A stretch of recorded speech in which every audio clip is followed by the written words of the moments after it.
OJK memiliki visi dan komitmen yang kuat dalam pengembangan sumber daya manusia sektor jasa keuangan secara berkelanjutan, guna mendukung terwujudnya industri jasa keuangan yang stabil, kontributif, dan inklusif. Kami sadar, dalam mewujudkan visi tersebut, peran SDM yang unggul dan kompeten menjadi kunci utama.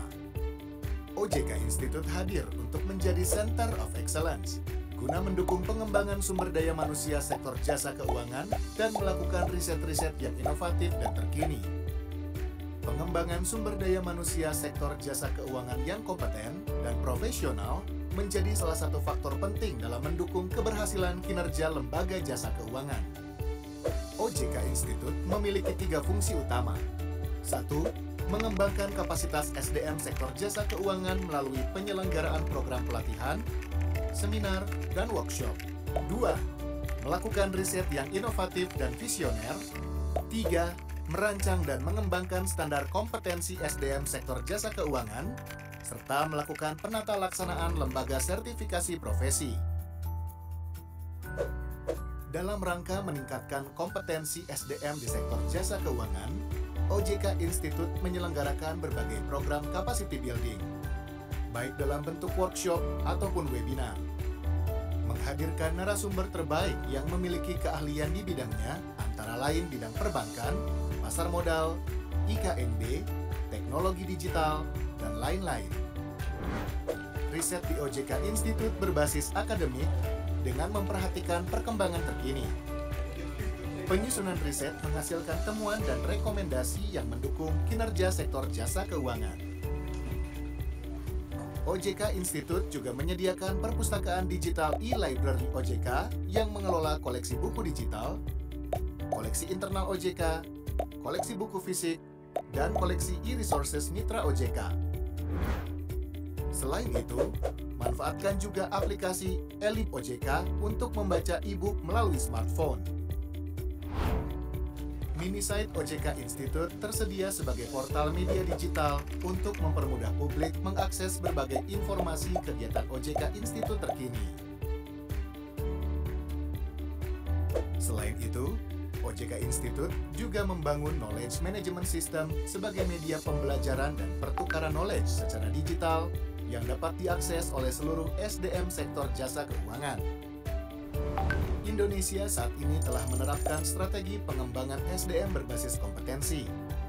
OJK Institute bekerja sama dengan instansi-instansi terkait dalam menyusun suatu standarisasi kompetensi yang disebut dengan SKKMI, yang kemudian diturunkan menjadi KKMI. SKKMI dan KKMI dimaksud digunakan oleh lembaga sertifikasi profesi atau LSP dalam penyusunan skema sertifikasi, pengajuan rekomendasi, dan pengajuan pendaftaran ke OJK. Selain 3 fungsi utama tersebut, OJK Institute juga berfungsi sebagai license officer, praktek kerja lapangan, visit OJK, penelitian mahasiswa. OJK Institute memfasilitasi program praktek kerja lapangan di lingkungan OJK bagi pelajar dan mahasiswa. OJK Institute juga menerima kunjungan lembaga pendidikan yang ingin memperluas wawasan bidang tugas dan fungsi OJK serta sektor jasa keuangan. Selain itu, OJK Institute senantiasa memfasilitasi mahasiswa dalam hal penyediaan data atau informasi terkait dengan tugas dan fungsi OJK. Dalam rangka mendukung pengembangan SDM sektor jasa keuangan, OJK telah menerbitkan Cetak Biru Pengembangan Sumber Daya Manusia Sektor Jasa Keuangan 2021-2025 pada 25 Mei 2021. Cetak Biru tersebut memiliki visi, yaitu mewujudkan SDM sektor jasa keuangan yang profesional, berintegritas, dan berdaya saing global dalam rangka meningkatkan kinerja sektor jasa keuangan. Visi tersebut dijabarkan dalam 4 pilar misi, yaitu 1. Mengembangkan standarisasi kompetensi SDM. 2. Mengembangkan metode peningkatan kompetensi SDM. 3. Mengembangkan infrastruktur pendukung pengembangan SDM. 4. Mengembangkan SDM yang memiliki kompetensi digital. Implementasi cetak biru ini kemudian dituangkan ke dalam 21 program kerja yang akan dilakukan dalam kurun waktu 5 tahun dengan melibatkan peran aktif dari industri, akademisi, OJK, dan lembaga lainnya. OJK Institute memiliki komitmen yang kuat untuk melaksanakan cetak biru tersebut bersama-sama dengan pengawas, industri, akademisi, dan pemangku kepentingan lainnya. Cetak biru tersebut diharapkan menjadi kerangka acuan dalam mendukung pengembangan SDM sektor jasa keuangan. OJK Institute, Center of Excellence. OJK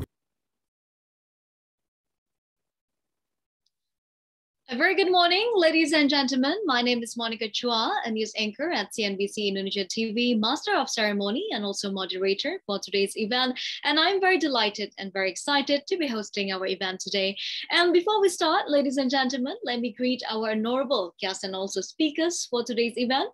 First, we have the honorable Vice Chairman of the Board of Commissioners of the Financial Service Authority, Mrs. Nuhaida, Deputy Commissioner of OJK Institute and Digital Financial, Mr. Imanja, our speaker, Dr. Robert Bong, our book reviewers, Mrs. Angela Utama and Mr. Agus Sugiarto, OJK's Board Deputy, OJK's Head of Departments, OJK's Directors, and other Insan OJK Commissioners. And last but not least, our distinguished guests, ladies and gentlemen, a very warm welcome to the book review event with the team Blue Ocean Strategy, a guide and strategy for companies, organizations to be free from fierce competition and achieve success by Chan Kim and also Renee Mabord.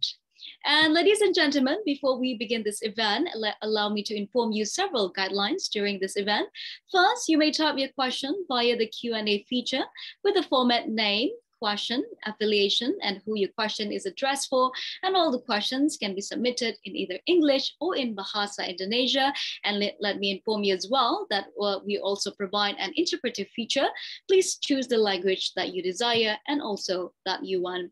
And ladies and gentlemen, let me inform you also that currently there are 1,207 participants joining this book review, and the majority comes from the banking sector, the government sector, with around 45%, the economics 2%, the non-bank financial industry 25%, the capital market sector with around 6%, OJK with 5%, and others with 10%. So we thank you very much for your participation today. And once again, before we begin, allow me to present the agenda for today's event. First, we will have the opening remarks by the Vice Chairman of the Board of Commissioners of the Financial Service Authority, or OJK, followed by a plenary session by our speakers. And next, we will also hear the plenary speech by our speakers, followed by the book review sessions. And afterwards, we will have a Q&A session with our speakers. And last but not least, the closing remarks by the Deputy Commissioner of OJK Institute. And distinguished guests, ladies and gentlemen, we are now opening today's event with the welcoming remarks by the Vice Chairman of the Board of Commissioners of the Financial Service Authority, or OJK. Please welcome Mrs. Nuhaida. The stage is yours, Mrs. Nuhaida. Thank you.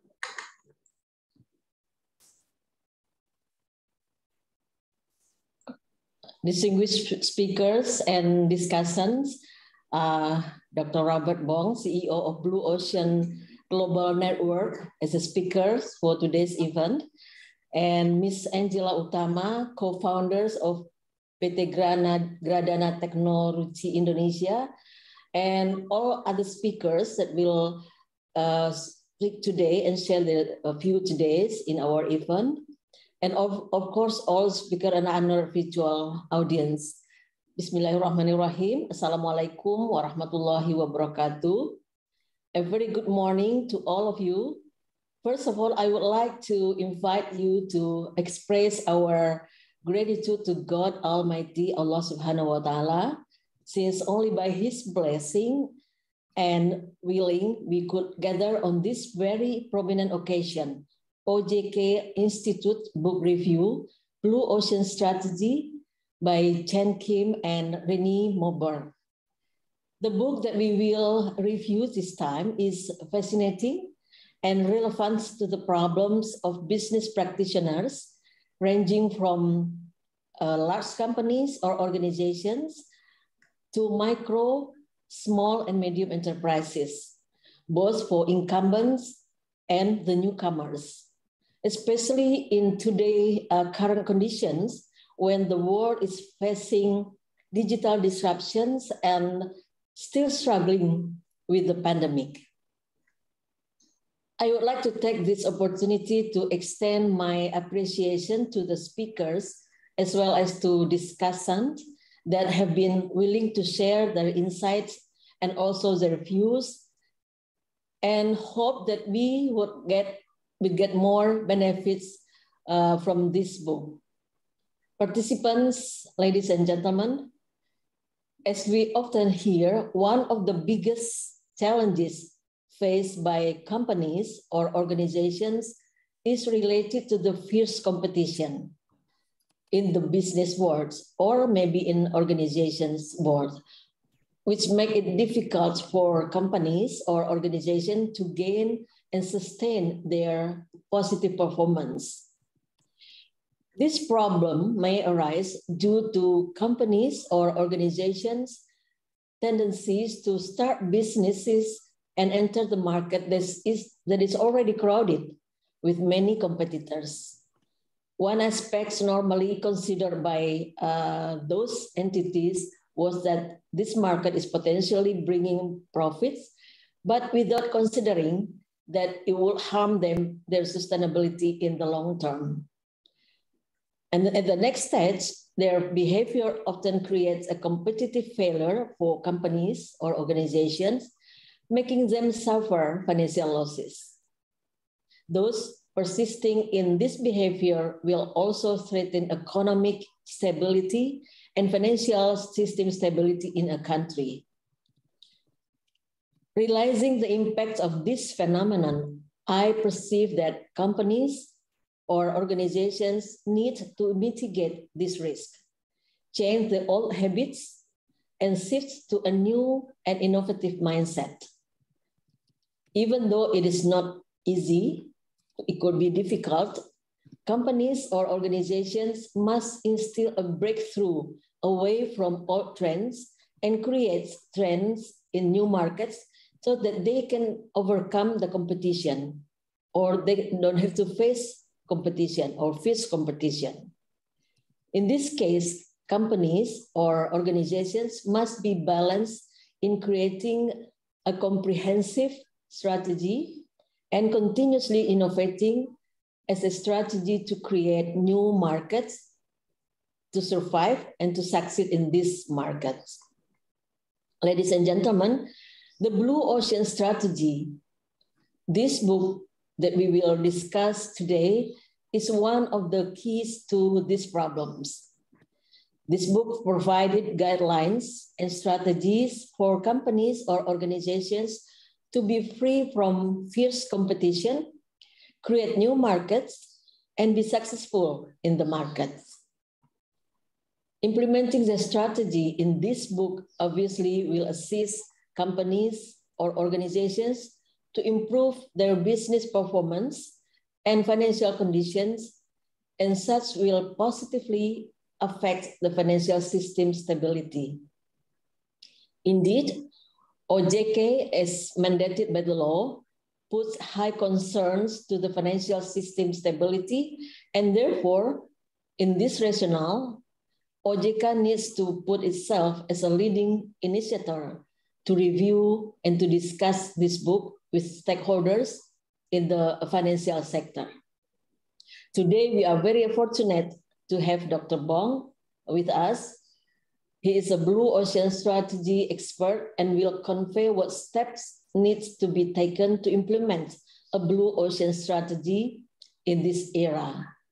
Also, we have two distinguished discussants, Mr. Agus Sugiarto, head of the Department of OJK Institute, and also we have Ms. Angela Utama, co-founder of PT Grandana Teknologi Indonesia. Both will share their views and experiences with all of us today regarding the implementation of the Blue Ocean Strategy in the Indonesia market. I think will be conveyed by Mr. Agus, and in her business by Miss Angela. The last part I mentioned above about implementation and strategy, to my experience, will be the most challenging issue. Take into account the more specific issue related to the Indonesian market and how the Blue Ocean strategy can come up with the solution. Ladies and gentlemen, today's book review is just the beginning of OJK program on human resources capacity building in the financial sector. I'm pleased to inform you that there will be much more programs to come, and the objective is to enhance the competency of our human resources. Finally, through this opportunity again, I would like to thank the speakers, discussants, and all participants, and of course, Ms. Monica Chua as the moderators for today's event. I hope all participants today can come up, with the fruitful discussion, so that we can get the most benefit from this event. Thank you very much. Wabillahi taufiq wal hidayah. Wassalamualaikum warahmatullahi wabarakatuh. Waalaikumsalam. Thank you very much, Ibu Nurhaida, for such a warm welcome. And let me highlight several key points. That first, competition is making it difficult for businesses to sustain their business today. And this will, of course, affect the financial stability and economy in our country, especially when 60% of our GDP is supported by the small and medium enterprises, or SMEs, in the country. So therefore, the Blue Ocean strategy, I hope, will be beneficial for our SMEs in Indonesia. Thank you very much once again for the opening remarks, Mrs. Nurhaida. And next, ladies and gentlemen, we have come to the first book reviewer that will review the book from the financial service views, Mr. Agus Sugiarto, the head of OJK Institute. Please welcome very much, Mr. Agus. And before that, let me highlight again the participants for today's event. We have the academics from the academic sector of around 88 participants with around 7%, and then with the financial sector with around 25%, and OJK with around 5%, and the others with around 10%. And also our participants come dominantly from, let me see the percentage here, 41% comes from the Jakarta, DKI Jakarta, and then followed by Jawa Barat with around 20%, and followed by also the other regions in Indonesia, including Bali, Banten, Bengkulu, and also Jawa Tengah. And next, we will welcome Mr. Agus for the book reviews from the OJK point of view. Please welcome Mr. Agus.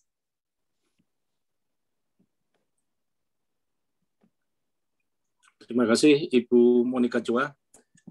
Good morning, ladies and gentlemen. Yang kami hormati Ibu Nurhaida, Wakil Ketua Dewan Komisioner Otoritas Jasa Keuangan. Yang kami hormati Bapak Imansyah, Deputi Komisioner OJK Institute dan Keuangan Digital. Yang kami hormati the Honorable Guest, Mr. Robert Bong, CEO of Blue Ocean Global Network yang berposisi di Singapura, kemudian Ibu Angela Utama sebagai co-founder dari PT Keuangan Teknologi Indonesia, dan juga Ibu Monica Chua sebagai pembawa acara. Yang kami hormati Bapak Ibu semuanya, Assalamualaikum warahmatullahi wabarakatuh, Om Swastiastu, Namo Buddhaya, salam kebajikan, salam sejahtera buat kita semua. My apologies, Dr. Bong, I would like to talk with Indonesian language, bahasa Indonesia, because all the participants are from Indonesia. So maybe you can switch to English version. Thank you. Bapak Ibu yang kami hormati, buku Blue Ocean Strategy ini sangat bagus sekali ya. Buku ini sangat bagus walaupun buku lama, tapi implementasinya baru dipakai sekarang ini kebanyakan. Kalau kita melihat bagaimana sih filosofi mendalam daripada Blue Ocean Strategy ini, bisa kita lihat di halaman berikutnya. Mungkin Bapak Ibu bisa melihat pada saat cerita lama dulu ya, waktu kita sekolah, ada cerita mengenai pertempuran antara David dan Goliat ya. Bagaimana David ini seorang kecil, seorang yang bertubuh kecil, tidak punya modal apa-apa, senjatanya juga sederhana, tapi mampu mengalahkan seorang yang tinggi besar, tingginya sekitar 3 meter, yang disebut dengan Goliat, yang punya alat perang cukup bagus, ya, punya senjata cukup bagus, tapi bisa dikalahkan oleh seseorang yang tanpa memiliki modal yang cukup, kemampuan yang cukup. Inilah kehebatan daripada cerita daripada David and Goliath. Tentunya kami ingin mengingatkan filosofi daripada buku Blue Ocean Strategy ini kira-kira mirip-mirip seperti ini ya. Ini pandangan kami sebagai presentator. Nah, apa sih itu buku Blue Ocean Strategy ini menurut kami? Kita bisa melihat di halaman berikutnya ya. Di dalam buku ini memang ada 2 bagian ya. Pertama kita bicara Red Ocean Strategy, yang kedua kita bicara Blue Ocean Strategy di sini.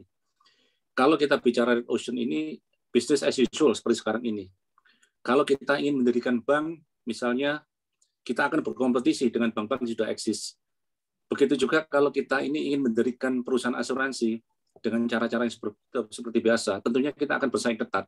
Apakah kita mungkin bersaing dengan para pelaku usaha yang sudah eksis di lapangan? Kalau kita ingin mendirikan supermarket, tentunya kita perlu modal besar. Kita ingin mendirikan maskapai penerbangan atau usaha transportasi, tentunya memerlukan modal yang besar. Artinya itu semua business as usual kalau kita menggunakan Red Ocean Strategy. Artinya kita harus bersaing di pasar yang sudah ada, yang sudah eksis. Ya. Bagaimana beratnya kita nanti bisa bersaing? Jangan-jangan kita tidak berusia panjang. Mungkin setelah setahun, 2 tahun berdiri, kita akan tutup. Kita bisa melihat kenyataan sekarang ini, banyak usaha-usaha, misalnya di usaha kuliner, makanan dan minuman misalnya, di industri mamin, kuliner. Mungkin tidak perlu berusia setahun, 2 tahun, mungkin 3 bulan, 6 bulan terus tutup. Karena dia tidak bisa mengalahkan pasar, tidak bisa bersaing dengan kompetitor yang sudah ada. Jadi mereka hanya mengandalkan persaingan di bisnis yang sudah ada dengan cara-cara yang tradisional. Nah, menariknya dalam buku Blue Ocean Strategy ini, kita tidak perlu lagi bersaing di pasar yang sudah ada sekarang. Justru kita didorong, ya, dimotivasi, bagaimana kita membentuk pasar baru, pasar yang belum pernah digarap oleh orang lain, dan juga mungkin pasar yang belum pernah ada kompetitornya di sini. Jadi Blue Ocean Strategy ini memberikan ilham kepada kita bahwa kompetisi dengan existing player, dengan pelaku pasar yang sudah ada, itu menjadi tidak relevan lagi, gitu ya. Bukan suatu persoalan lagi. Ya. Karena apa? Kita menciptakan pasar baru, kita menciptakan demand baru. Disinilah kita melakukan breaking daripada value cost trade-off ya. Jadi bagaimana kita membuat suatu produk yang bagus, ya, memberikan value yang tinggi terhadap produk kita dengan cost yang serendah-rendahnya. Jadi di sini bukan lagi terjadi trade-off, tapi kita menggunakan kedua value produk yang bagus dengan value yang tinggi dengan biaya yang sangat rendah. Ini yang kita banggakan di dalam buku ini. Karena saya sangat tertarik dengan Blue Ocean Strategy ini ya, dan sudah saya baca mulai tahun 2017 yang lalu ya. Dan mohon maaf kalau pada hari ini Ibu Waka, Pak Imansa maupun Dr. Robert Bong, saya menggunakan baju biru sebagai contoh bahwa Blue Ocean Strategy juga meresap di dalam kehidupan saya gitu ya. Jadi kalau kita melihat warna biru itu selalu terilhami dengan Blue Ocean Strategy. Jadi mungkin jarang sekali ya kita menggunakan baju warna merah ya, kecuali dalam hal-hal tertentu. Baik, kita ke halaman berikutnya. Kekuatan apa yang disimpan di dalam Blue Ocean Strategy ini? Ini buat kami sangat menarik ya. Ada beberapa poin penting yang menjadi powerful tool daripada Blue Ocean Strategy ini. Pertama, Blue Ocean ini memberikan inspirasi kepada banyak orang ya. Kita bisa melihat sekarang ini anak-anak muda, walaupun modalnya cekak ya, tidak punya pengalaman di financial sector, tapi dia bisa eksis dan bahkan mengalahkan raksasa-raksasa sudah eksis di pasar. Yang kedua, kita terdorong untuk menciptakan demand baru maupun pasar baru yang belum pernah ada sebelumnya. Dengan menggunakan sumber daya yang minimum, dengan memanfaatkan modal yang cukup rendah, tidak perlu tinggi, dan mungkin belum ada kompetitornya sama sekali. Lanjut.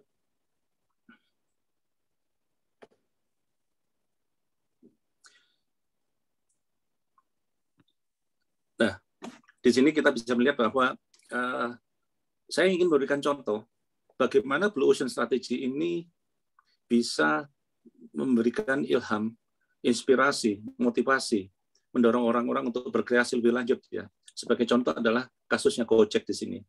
Kita bisa melihat Gojek ini sekarang kurang lebih ada sekitar 2 juta mitra pengemudi yang ada di seluruh Indonesia. Begitu banyaknya mitra pengemudi yang berjalan dengan Gojek, yang bergabung dengan Gojek ini tentunya ada berbagai macam alasan ya. Mungkin kita bisa melihat bagaimana pertumbuhan Gojek ini sangat pesat sekali, dan Gojek adalah salah satu contoh sukses daripada Blue Ocean Strategy yang bisa kita lihat sehari-hari. Lanjut. Kenapa Gojek ini bisa sukses ya? Pertama, dia memberikan layanan transportasi yang cepat, ya. Bisa menerobos berbagai macam kemacetan lalu lintas, kemudian waktu tunggunya juga terlalu lama. Bahkan Gojek ini kadang-kadang ada di depan rumah kita atau di pojokan rumah kita, di ujung jalan dan segala macam. Harganya pun juga transparan, ya. Jadi tidak lagi ada harga-harga yang bersifat tersembunyi atau hidden cost, semua harganya juga transparan. Kemudian posisi pengemudinya juga bisa di-trace, bisa diketahui sekarang berada di mana, berapa menit lagi sampai ke rumah kita, dan kita bisa memanggil Gojek setiap saat tanpa ada ketakutan bahwa kita tidak dapat layanan.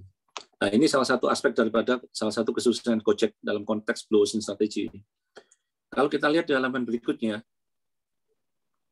Gojek ini juga mampu menciptakan pasar baru ya, new market atau demand baru ya. Artinya Gojek lahir tidak mau bersaing dengan perusahaan transportasi yang sudah ada. Gojek tidak mau bertarung dengan misalnya perusahaan taksi Bluebird, Kosti, atau Express ya. Tapi dia mencari sesuatu yang belum diciptakan orang lain. Di sini salah satu kehebatan dari aplikasi Blue Ocean Strategy yang dilakukan oleh para founder maupun pendiri daripada Gojek ya. Bahkan sekarang Gojek sudah menjadi super apps yang memiliki berbagai macam aplikasi yang semuanya terkait dengan lifestyle kita. Ibaratnya dari sejak kita bangun tidur sampai kita mau tidur, mungkin kita akan menggunakan semua jasa daripada Gojek ya. Pesan makanan untuk sarapan, ya, berangkat ke kantor, pesan mobil, ya, sampai di kantor pun pesan makan siang, dan seterusnya, dan seterusnya. Lanjut. Nah, kenapa kami katakan bahwa Blue Ocean Strategy itu bisa muncul dengan lower capital ya? Tadi seperti cerita dalam konteks David dan Goliath ya. David bertarung dengan Goliath, seorang raksasa. Itu dia tidak memiliki pengalaman dan tidak memiliki modal yang begitu besar ya. Nah, di sini kalau seandainya tadi Gojek itu sekarang terdiri memiliki mitra pengemudi sekitar 2 juta orang ya. Bagaimana dia bisa memanfaatkan ini sebagai suatu keunggulan dibandingkan para kompetitor lainnya. Nah, kita melihat di sini bahwa dengan 2 juta mitra pengemudi yang berada di luar area Gojek sebagai mitra, bukan sebagai pegawai, ya, tentunya Gojek tidak perlu mendirikan properti yang banyak. Dia tidak perlu garasi untuk memarkir sepeda motornya. Dia tidak perlu lagi service center. Artinya apa? Kalau Gojek tadi itu, jangankan 2 juta pengemudi ya, katakanlah di salah satu kota di Jakarta misalnya, mitra pengemudinya ada 100.000. Bayangkan, bagaimana kita membuat gedung bisa memarkir 100.000 sepeda motor. Bagaimana service centernya? Setiap hari pasti ada yang diservis. Bagaimana persediaan oli, bagaimana persediaan suku cadang, dan sebagainya. Kemudian, apabila kita bersaing dengan perusahaan yang eksis dengan menggunakan Red Ocean Strategy, tentunya kita harus membeli kendaraan. Ya. Kalau kita bersaing dengan mereka dengan cara Red Ocean Strategy, ya, bersaing dengan kompetitor yang sudah ada, dengan perusahaan taksi Bluebird misalnya, kita harus membeli banyak mobil. Nah, di sini Gojek sangat pandai sekali ya. Dia tidak membeli kendaraan, tidak membeli properti, ya. Dia memanfaatkan orang lain yang memiliki used resources atau unused resources ya, yang bisa digunakan sebagai partner. Disinilah kehebatan daripada Blue Ocean Strategy di sini. Bagaimana dia menggunakan orang-orang yang memiliki kendaraan atau mobil ya, bisa menjadi partner mereka. Bayangkan saja Ibu Bapak, kalau satu sepeda motor itu harganya 10 juta. Kalau kita harus membeli 10 sepeda motor, itu perlu uang 100 juta. Kalau kita ingin memiliki 100 sepeda motor, berarti kita harus menyediakan uang 100 miliar. 1 miliar. Kalau kita menyediakan 10.000 sepeda motor, kita perlu uang 1 triliun. Betapa besarnya modal yang kita perlukan. Bayangkan saja saat ini kalau ada 2 juta pengemudi, dan itu harus dibeli semua, itu luar biasa. Begitu juga dengan biaya asuransi. Katakanlah satu sepeda motor diasuransikan 100.000. Berapa banyak uang asuransi yang harus kita habiskan untuk memberikan perlindungan terhadap pengemudi maupun sepeda motornya. Ini adalah contoh-contoh bagaimana Blue Ocean itu bisa menjadi suatu terobosan buat kita di dalam bidang apapun yang bisa kita manfaatkan buat masa depan kita. Boleh kita lanjutkan? Tadi kami katakan bahwa dengan Blue Ocean Strategy ini kita break value cost trade-off. Artinya apa? Kita ingin membuat suatu produk yang sangat berkualitas, produk premium kalau bisa. Ya. Kita ingin memberikan value yang sebesar-besarnya kepada customer, namun dengan cost yang begitu rendah. Nah, disinilah kita bisa menekan cost itu melalui minimum resources ya. Kita tidak perlu punya ratusan atau ribuan employees ya, tapi cukup beberapa orang aja. Begitu juga kita dengan menggunakan profit sharing system sehingga kita juga bisa menghemat cost kita dalam konteks operational cost dan segala macam. Lanjut. Tadi kami katakan bahwa Gojek adalah salah satu pionir yang menggunakan Blue Ocean Strategy dalam memasuki pasar baru di dunia transportasi di Indonesia. Dalam konteks pasar ini belum ada, dia ciptakan sendiri. Nah, setelah Gojek masuk, ternyata banyak kompetitor baru yang masuk. Apa itu yang disebut dengan Grab, apa itu yang disebut dengan Maxim, ada Anterin, ada Cyberjet, dan mungkin banyak lagi yang kecil-kecil yang tidak kami tulis di sini. Nah, Gojek masuk ke pasar menggunakan strategi Blue Ocean. Tapi sebaliknya, mereka-mereka yang masuk kemudian, yang meniru Gojek, itu tentunya menggunakan Red Ocean Strategy. Kenapa? Pasar itu sudah dikuasai oleh Gojek, sudah dibuat oleh Gojek. Mereka adalah pendatang kedua yang masuk dalam pasar ini. Tentunya mereka akan menggunakan Red Ocean Strategy. Mereka tentunya akan berdarah-darah bersaing dengan Gojek. Kita bisa melihat selanjutnya di halaman berikutnya. Bagi mereka yang masuk dengan menggunakan Red Ocean Strategy, tentunya perjuangan juga sangat berat. Ya. Karena apa? Kalau mereka tidak bisa memecahkan dan mencari suatu solusi dan mencari inovasi yang lebih baik, tentunya mereka akan sulit bersaing. Jadi kami ingin memberikan ilham kepada Bapak Ibu semua di dalam buku ini, bagaimana kita bisa melihat apakah kita ini mau berusaha dengan menggunakan Red Ocean Strategy, ataukah kita ingin berusaha menggunakan Blue Ocean Strategy. Di halaman terakhir, kami ingin menyajikan bagaimana suksesnya Blue Ocean Strategy dalam konteks Gojek. Ya. Kami ingin membandingkan di sini ya. Ada Garuda Indonesia. Perusahaan Garuda Indonesia ini sudah berdiri sejak tahun 1949. Artinya sekarang ini usia Garuda adalah 73 tahun. 73 tahun ibaratnya seperti seorang kakek ya, atau nenek 73 tahun. Ternyata valuasi daripada perusahaan Garuda itu hanya sekitar 13 triliun pada tahun 2019.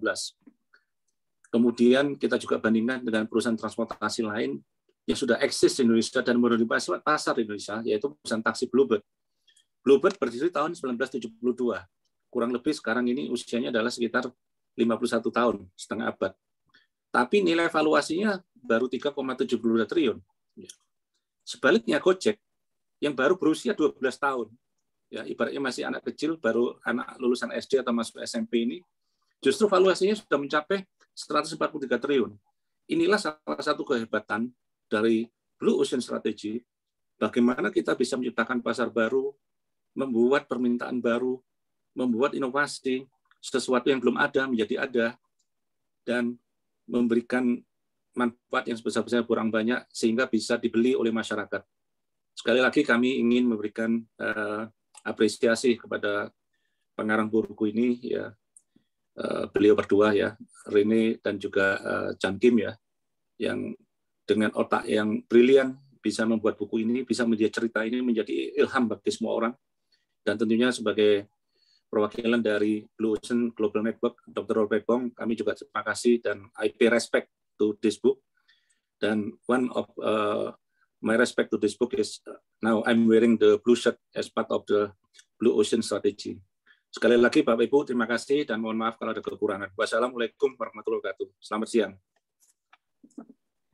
Thank you very much, Mr. Agus Sugiarto, for such an enlightening review. And that's a very good case study here. Gojek, our decacorn with over the valuation of 10 billion US dollars. Thank you very much once again, Mr. Agus.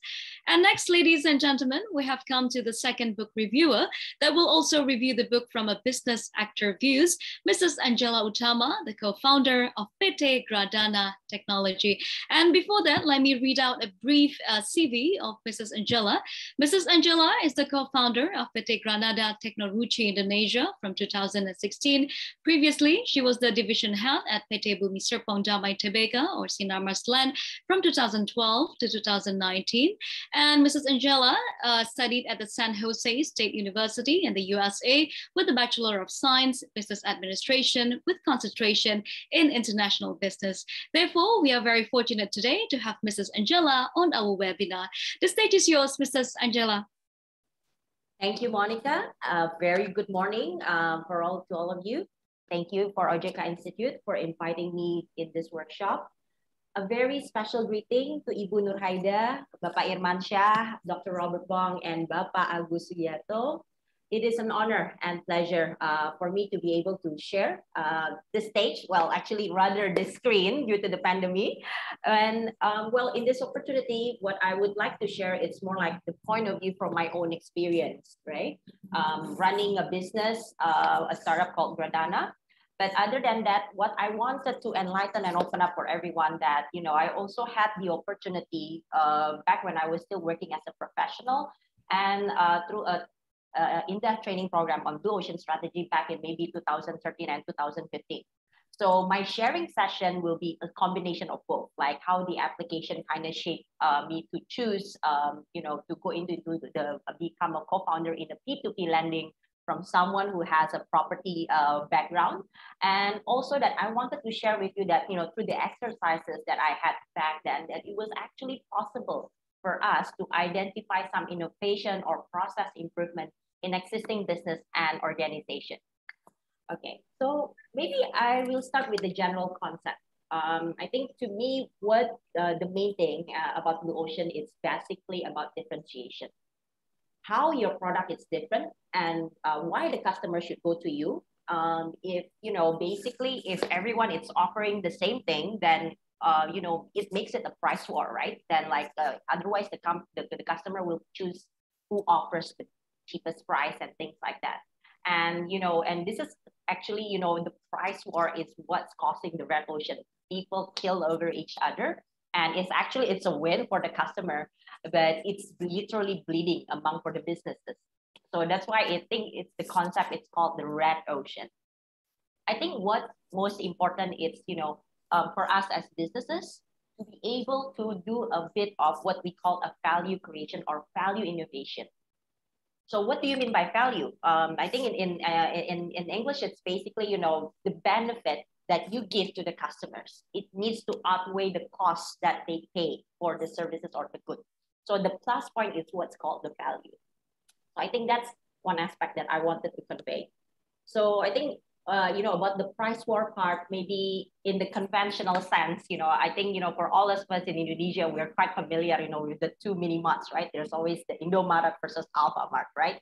And then I think now with the, you know, with the pandemic, everyone is start doing online shopping.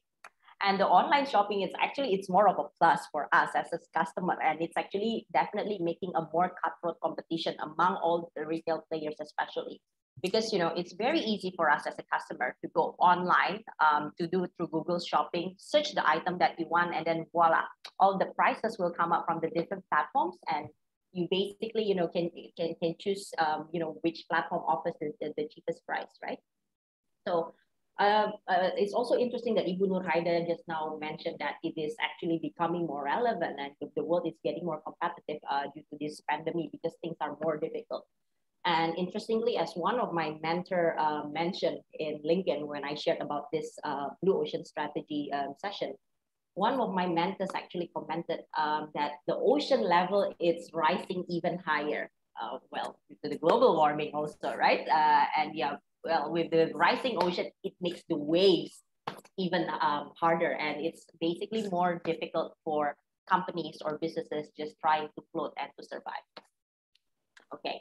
Then I think it comes to the next session. Then maybe you think that it would be easier if you're a new company or a new business wanting to start a product or services from zero, because you can define what you wanted to do, and it's a bit more difficult if you're an existing businesses. Well, I wouldn't deny that. In my own experience, starting a company like in the case of Tata, there's two aspects of Blue Ocean actually that is relevant there.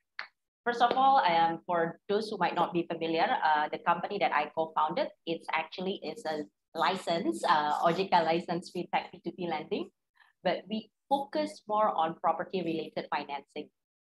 So peer-to-peer lending itself, I don't know how familiar you are with the concept, but it is actually also a bit of a blue ocean strategy.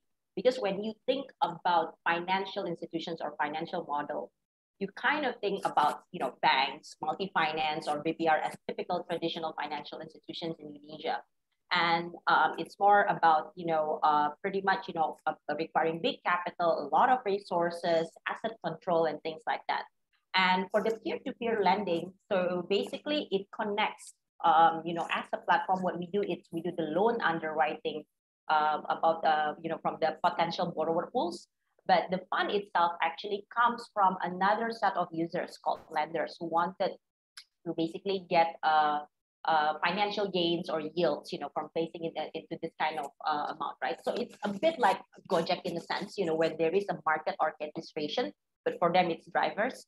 But for P2P lending, it's about matching the supply and demand. People who need financial products, it is called the borrowers, and people who are prepared to do an alternative investment through a lending mechanisms, and they become the lenders, right? So for me to share a bit that, maybe for the case of Tata, we choose to do, as I mentioned earlier, the property related financing or housing, right? Because at that time, it's more like, one of the concepts that I did during the workshop is actually we have to be able to identify the customer's pain points. And the customer pain points in property or housing, there is two types of customers. First is the people who wanted to buy or need the space or to rent or to renovate. It's the affordability issue. So there is that point of, having it to be a more accessible and affordable product. And then there's also another set of customer who is, let's say, the investors, right? So they used to like to invest in property because they thought that it is something that is solid, something that is yield, something that is clear. But basically, times change at that time. And I think, what triggered my idea when I wanted to do this P2P lending thing back in 2016, the property market started slowing down. So at that time, we did a survey in the previous company that I used to work for. Who is our customer? Actually, about 60% of them are end users, meaning people who 60% of them are investors, meaning people who invest in property. And only 40% who bought the property, it's end user, meaning people who wanted to use the property for their own use.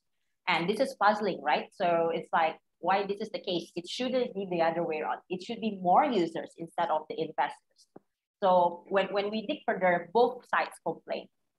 The borrower complained like, well, I mean, everyone, all of us, we wanted to get a house. We wanted to get or rent our own decent apartment or housing or renovate a nice house, but it's so expensive.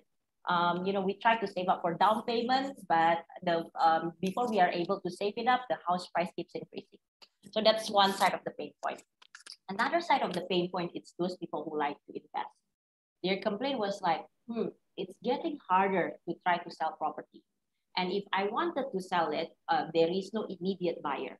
Or if I wanted to rent it out, it's not guaranteed that I will get a tenant right away who will pay for the rental. And then, of course, there's, upholding costs such as, I have to pay the annual PBB. I have to basically, pay service charge if let's say, you invest in an apartment and things like that. So these are additional holding costs, which is their pain points, right? So when I think about, this, I learned about the P2P lending structure, which is at that time, in 2017, the new regulation is being issued, right? And I take a look at the framework. And well, I think this is a framework that we can use, to apply and solve this problem, right? Because also with affordability and investability, it's definitely we need a financial product. But I am a startup. If I don't do it in the P2P lending model, then it have to become a multi-finance or something like that. It requires bigger amount of capital, and I think it's also will be slower to execute. As mentioned earlier by the presentation of Pak Agus, if you are a new player, you try to compete in the existing space, it will be tougher for you, right? So, but basically, yeah, like the purpose is basically by identifying or solving the problems, identifying the existing regulations, and because if you wanted to operate in a financial sector, you wanted to be sure that it is clearly regulated. Otherwise, people will lose their trust. Why should we deal with you and things like that, right?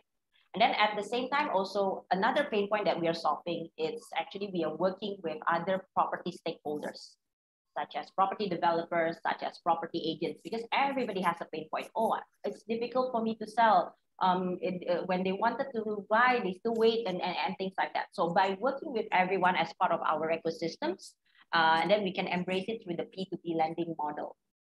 But I basically, another that basically what the point of view that I wanted to enhance, right?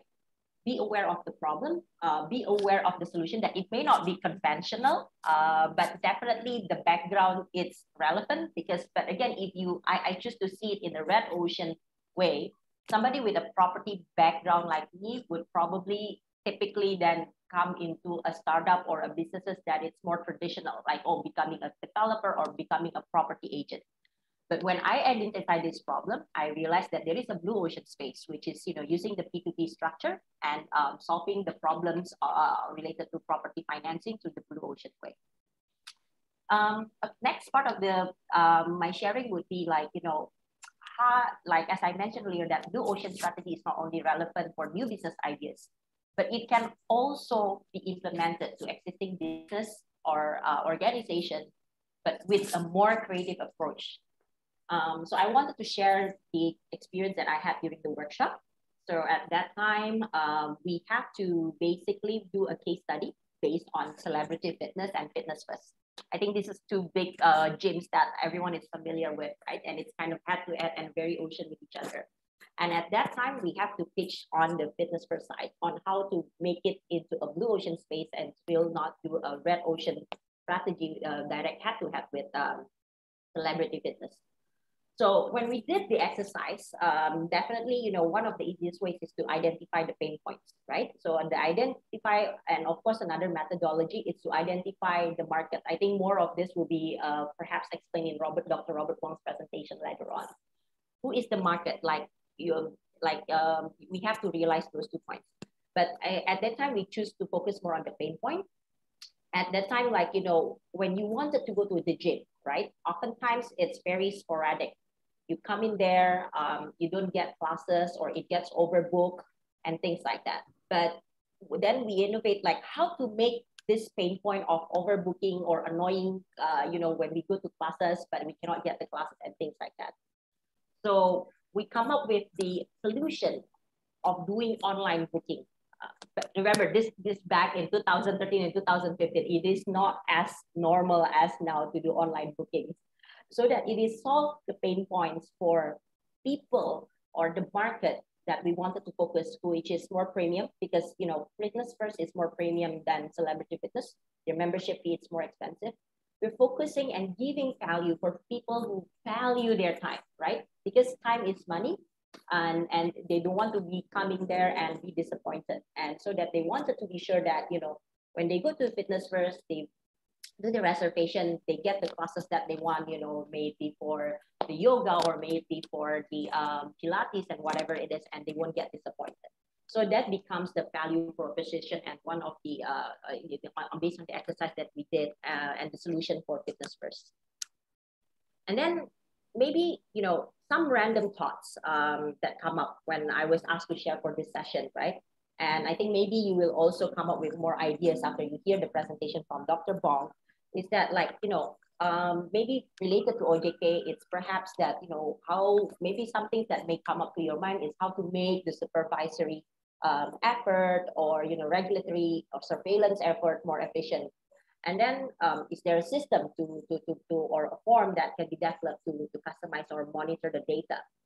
And I think, you know, so far what I've experienced also as a P2P lending company, we're also regulated in OJK under the FinTech Directory, like new innovations with things like Silaras, which is, it's kind of like online monthly data reports, and also Pusdapil, which is like a FinTech data center that takes all our data, feeds it back to OJK in real time, is actually, you know, I think this is like one of, I would say, you know, the non-typical or blue ocean strategy that was already applied in OJK, because again, it's already making things easier for, you know, and more systematic, you know, for the OJK P2P team to do the surveillance and also to compile data, right?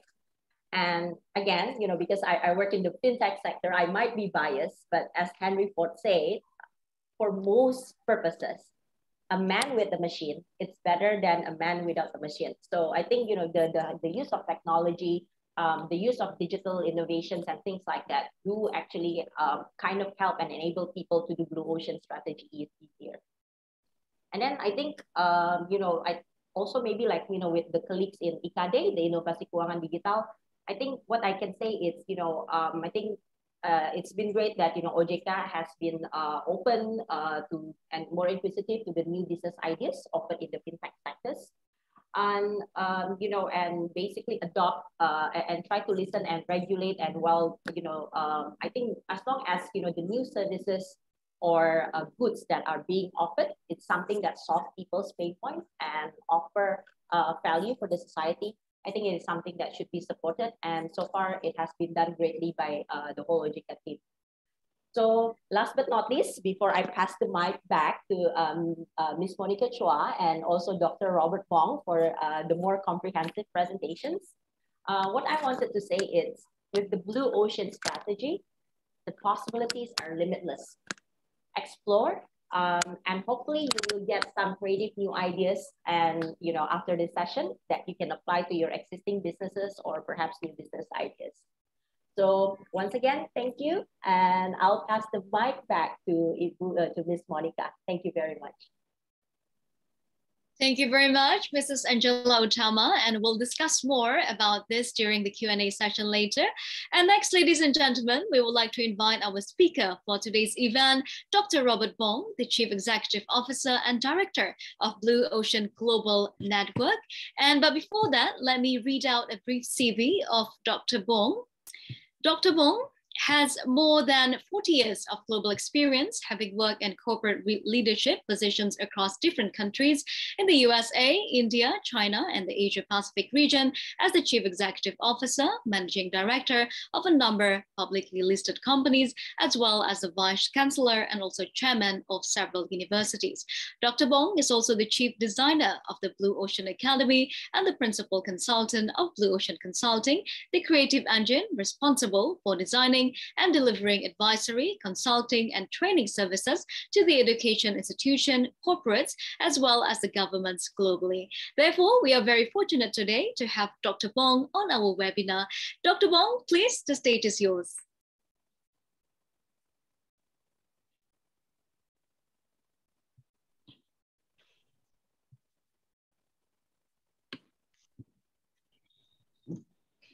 Yeah.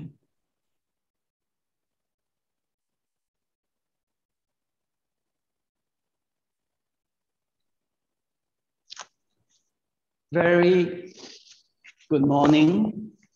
Thank you, Monica. And on behalf of Professor Chan Kin and Rene Marbon, we Blue Ocean thank all officials from Indonesia Financial Services Authority for giving us this opportunity to share our ideas as well as the applications we have done so far. And I also like to thank my two previous book reviewer. They have done such an excellent job that I almost don't need to do anything now. And first and last but not least, all the distinguished participants who have taken the time to come and listen and to our talk.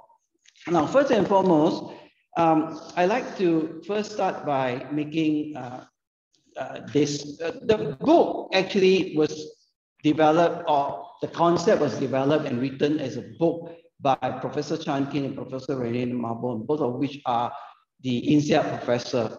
And they created actually 2 books. So that's very, very important. Number one, they first, in 2005, they studied about 130 strategic moves across 30 industries over the span of 100 years.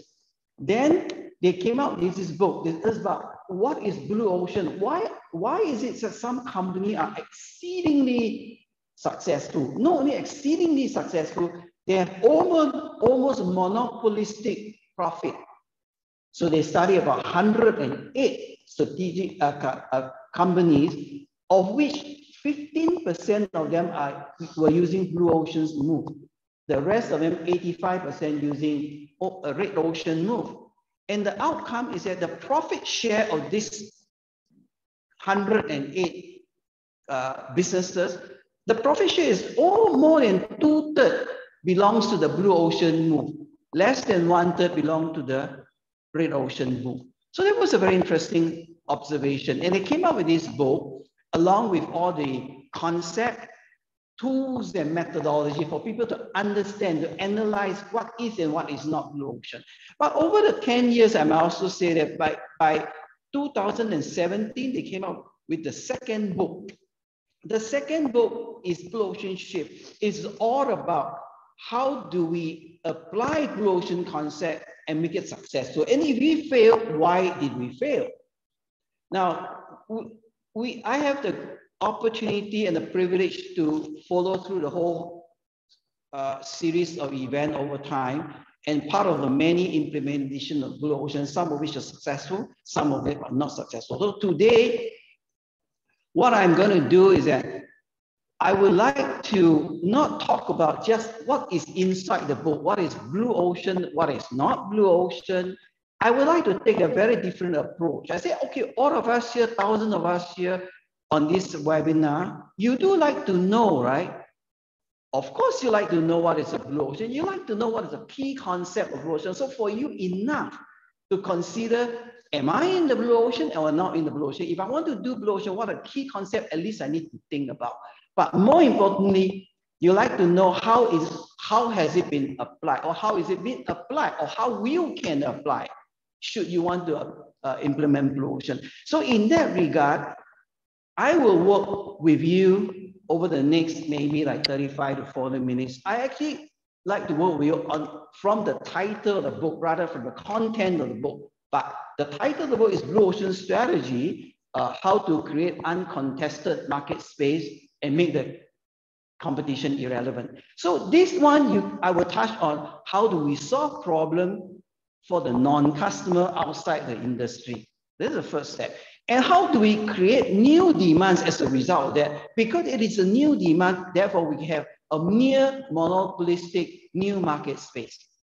And to do so, we are also able to deliver exceptional value at low cost.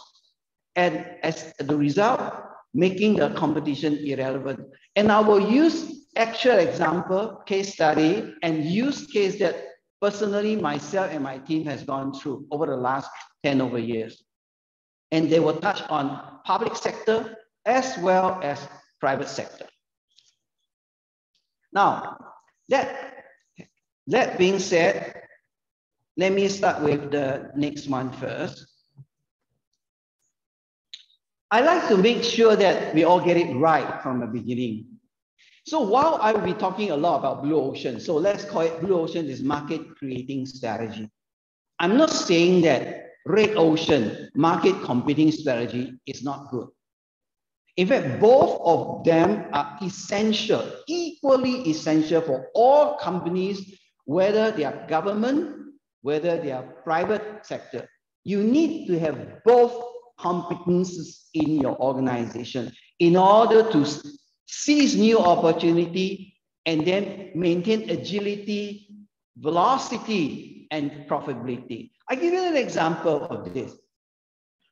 Now, if you look at it here, sometime in the last year, Apple valuation was almost $3 trillion US. Then how did Apple become $3 trillion US? You look at the chart here, they created new market space one after the other.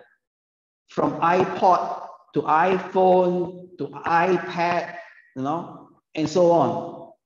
But whenever they created a new market space, they're outside of the existing industry, they have monopolistic profit. They have their own revenue. They actually reshape. You look at Apple. Apple actually reshaped the music industry with the iPad and iPod, because the way in which people listen to music in the past was that you have to buy about all the songs in the CD. And then Apple was the one who said, no, you don't have to do that. You can buy one single song at a time. And by the way, you can be your own DJ. You can organize, you can shuffle, you can DJ your own song, and you can carry along with you 1,000 songs in your pocket. Smartphone. I will talk a little bit more about smartphone. The way they came out with smartphone was very different from what Nokia and BlackBerry was doing it then.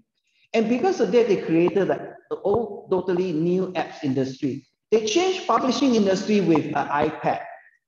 I remember that a lot of people was criticizing iPad when they came out with the iPad. They said netbook at that point in time was already so expensive and became so better and better. It's almost ready to replace the laptop. What is this iPad that couldn't do anything? But little did they not know that iPad wasn't created to compete with the netbook or the laptop. iPad was to revolutionize the publishing industry, the way we publish our e-material, the way we bought magazine, books, the way we read, the way we share. Completely different. Now we have social media and we have fitness industry as well. Completely reshaped that. Now, they did it because they first used Blue Ocean, which is called market creating strategy. But once the competition starts to imitate and come in, they have to stay on top. And you see that they had switched to market competing strategy very fast. Take example like iPhone. They came out with iPhone. They created a totally new market space, which I will talk about it later on. And when Samsung came in, they know exactly how to fight with Samsung. More will be that, but just want to let you know that both are equally important. Next, I also want to first clarify one point first. Value innovation. What is value innovation? What is the difference between value innovation and technology innovation? See, Blue Ocean strategy is about value innovation with equal emphasis on value and innovation, because value creation without innovation, you do not have force multiplier. You just have incremental changes with value creation. But on the other hand, if technology innovation without creating value, you are just merely a technology-led innovation. You have a leading edge technology, but no value. You may not survive. So you can see a lot of technology company, they came up with a lot of good idea, but without value to the user, and they couldn't sustain themselves. One example with the Iridium satellite phone. That was the one very clear example.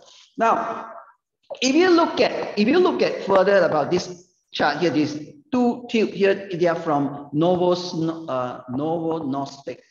These two pen here is called the Insulin Pen. Isn't it interesting about that?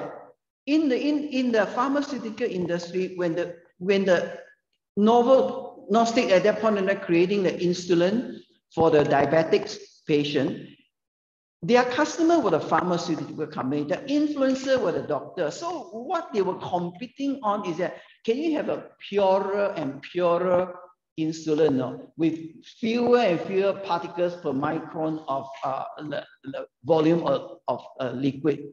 So that was how they benchmarked themselves, who was better at that point in time. But they completely ignored the end user, who is the diabetic patient.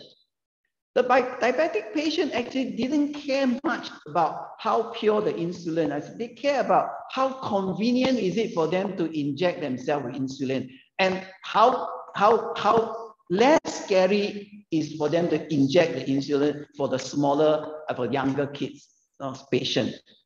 So when they started to shift the perspective from pharmaceutical as a customer, doctor as a influencer, to the diabetic student as a user, they say, okay, let's create this pen. The pen, you can actually preload your dosage, and when you inject it, you cannot see the needle. It's very fast. It's just go in and come out. And it is very easy. It's painless. And that's how the game changer happened. That's what I mean there. Technology innovation is about making the insulin purer and purer, and for the pharmaceutical company. Value innovation is that you create value through a pen technology. You remove the fear and the inconveniences for the end user, and you create a huge leap of value, and you don't have to continue your R&D and spend more time. So value up, cost down. Now, the question is, why are we always doing this? Why are we always competing this way? Why couldn't we just shift our perspective? The answer lies in when we went to school, when we were younger, when we went to MBA school particularly. That's what we were taught. We were taught that, well, for the conventional wisdom, the strategy options that you either have a differentiation strategy, premium product, services as premium price, like the 5-star hotel at rooftop. Or you have mass market strategy, no frills, standardized product, services, budget price. Or you have a niche market strategy. That niche means that small market, non-scalable, customized product and services, target price. You targeted to the niche price. But when you have this understanding of a strategy, that is one paradigm of the strategy, the paradigm of market competing strategy. But what about the other paradigm, the one I just shared with you? That is the one that you are able to ignore this conventional segmentation option. You are able to break the cost-value trade-off. Why can't you have premium product services at premium price? You know, when iPhone launched their product, for the first 10 years, we tracked their market share for smartphone, typically about 8% to 12% global smartphone market share. But their profit share for the whole world is around about 88% to 92% profit share. So that's one example. Why can't we have premium product at premium price? You can have that unless you know how to look for customer outside of your conventional or existing market space. And then you bring them in as your customer at that point in time. Because this customer enjoying your product, that competitor cannot follow. Just think about it. Do you think that iPhone, when they came out with a product without the keypad, when the keypad was a key competition between Nokia and BlackBerry, incidentally, Indonesia was a savior at that point in time for BlackBerry. Indonesia was the largest market for BlackBerry. You expect the two CEO from Nokia and BlackBerry to say, we now do not compete on keypad anymore. We want to totally change. We want to compete with other features of the phone. It's not easy for them to do so. But iPhone did it. Did iPhone compete with their customer or senior executive of the corporation? No. iPhone competed for new customer outside of the executive segment, youth and women. That's how it was. Now, that's interesting. Now, I want to give you another example of this. This example, we work with them very closely. It's called Citizen M Hotel. Citizen M Hotel came out with this fantastic idea that they came out with this hotel that they consistently being to have maintained more than 90% or high 90% of the occupancy rate across their chain of hotel. They came out with a game changer. They didn't follow the conventional hotel. So we worked with them. We said, okay, fine. The industry find themselves extremely difficult to compete with them, because to compete with Citizen M Hotel, you have to change your structure, you change your system, everything differently to compete with them. So let me give you an example. Citizen M Hotel didn't have a lobby. 5-star hotel all need a lobby. The bigger the lobby, the better it is. So when you have big lobby, you need to have big real estate, very expensive. We have big real estate, you need to build them up, you need to fill up the room. Maintain high occupancy has become a challenge operationally. Then you need to maintain concierge services. And you need to have nice in-house restaurant. Then you have some other fitness amenities there. And you need to have a conference facility. Without all these things, you cannot become a 5-star hotel. But Citizen M actually did everything differently. So that today, this is what we talked to Michael Levy, co-founder. You can see that he actually implemented Blue Ocean at the outset. So what exactly did he do that the rest of the competition cannot follow? I will now expand for you to look at it.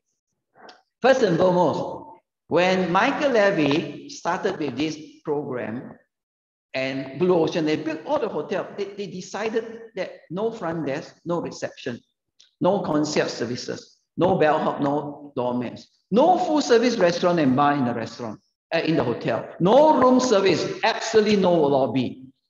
So without all this, they can now choose a place that is, they can choose a location with a very small footprint. And then you typically choose a location in a very busy, bustling hotel eateries, the eateries location. So can you imagine a businessman they target, or the tourists they target? They don't want to eat in the hotel. They just want to go back and sleep. So all the F&B services actually catered outside. And they then had reduced the room size, the room type. They know only one type of room. No deluxe, standard, no. So when they built the hotel, they built with standard prefabrications concept. And they price themselves very much closer to luxury hotel. So this is an example of you can reduce your cost, but you can price yourself not at the niche market. You can price at a typical luxury hotel market. So what did they raise? They raised a sleeping environment, large base, linens, quietness, power shower. They have free movie on demand, phone call, high-speed internet, plug and play gadgets. It choose a prime location. So you almost do not have to worry about having to eat in the hotel. But in the hotel, what do? They ask you to check in by yourself with an ambassador to help you, 1 minute check-in, and you live like a communal 24/7. So people, when businessmen they travel, sometimes can be very lonely. I travel myself. A lot of time I eat in the hotel, at the restaurant, nice restaurant, but by myself. But down here, you eat outside the restaurant, you get to meet a lot of people because they set up like a communal living environment. You can do your reading, you can do your work, just sharing the community service, everybody. And all the staff, actually, they allow them to be themselves, non-scripted. And when they build a hotel, they build all fabricated. So with this hotel, can you ask yourself, if you're a general manager of Four Seasons Hotel, or you're a general manager of Ritz-Carlton, could you now go to your board of directors and say, hey, Mr. Director and Miss Director now, can we now change our corporate strategy? We'll take out all the restaurant concierge and front desk and bellhops, all these things, and we do otherwise. We move our hotel from a big footprint, big lobby to choose somewhere in the center of the busy night spot area. It is not possible for them to do so. So that's the reason why competition cannot follow them. So this is one example. Now, the next question you ask me there, how does Blue Ocean work? Where do I begin, right? You want to do, okay, that sounds fantastic, but how do I begin? So we always begin. So I hear a lot of questions before. It's like, oh, can Blue Ocean be a new startup or for a big corporate, or can the existing business become a blue ocean? We have done blue ocean for all of the above, from private sector. Blue ocean is about solving a problem. Now, if you solve a problem of the industry and not to solve the problem for your customer, if you solve a problem for your existing customer, you just become a better supplier.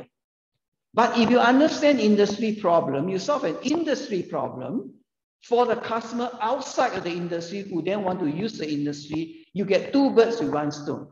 You get the outside customer who never want to use the industry to use the industry. Your existing industry customer will be happy with you anyway. And when this happens, your existing industry competition cannot follow you. Example, Citizen and Motel. So this is all about. So let me show you how is it like. Now, you see, Southwest Airlines started as an intrastate airline in 1976. They basically invented the budget air industry. How did they do so? Because at that point in time in US, the airline typically adopted a spoke and hub. So Dallas, is one hub, and then Chicago is one hub, and then San Francisco is one hub. So if you want to fly from one location to the next location in US, you always have to fly to the hub first, and you change your plane, and you have to fly to the other location via the hub. So it's very inconvenient. And moreover, because of spoke and hub, the airlines typically do not fly to every city, but then left a big space. People who had to travel from within the state, from city to city. What do you have to do? You have to drive. You have to go take train. So Southwest was targeting the train and the self-drive commuters. So they came up with this idea that this is a no-frill airline, just like taking a bus or another bus, like Greyhound bus.